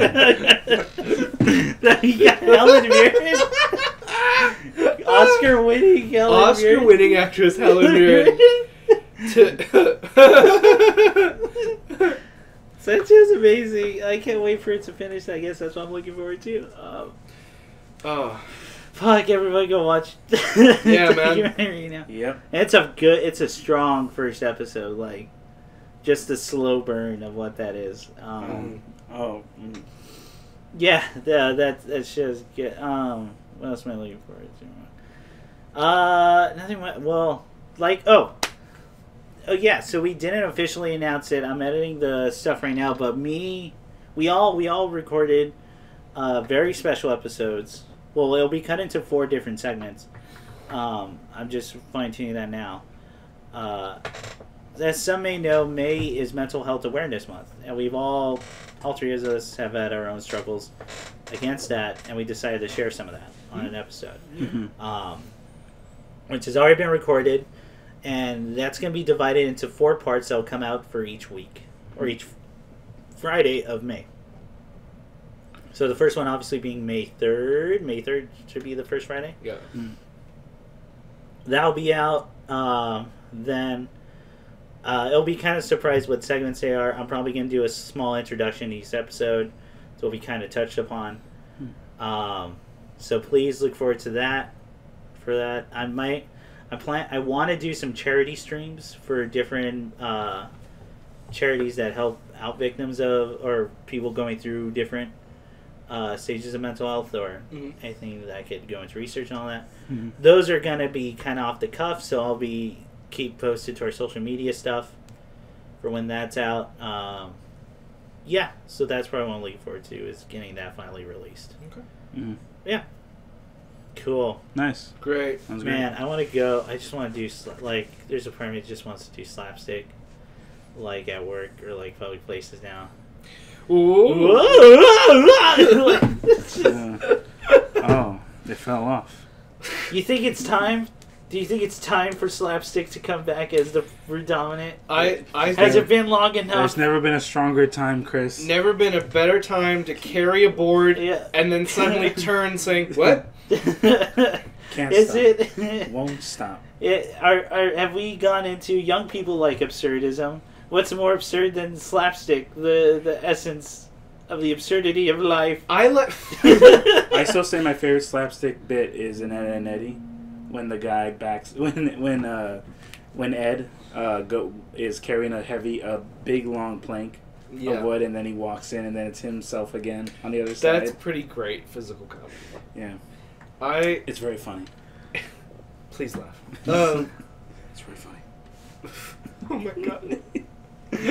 Oh yeah, I'm tired and I need a pee. So like, I need a drink. Yeah. All right, good night, everybody. Good night, everybody. Night.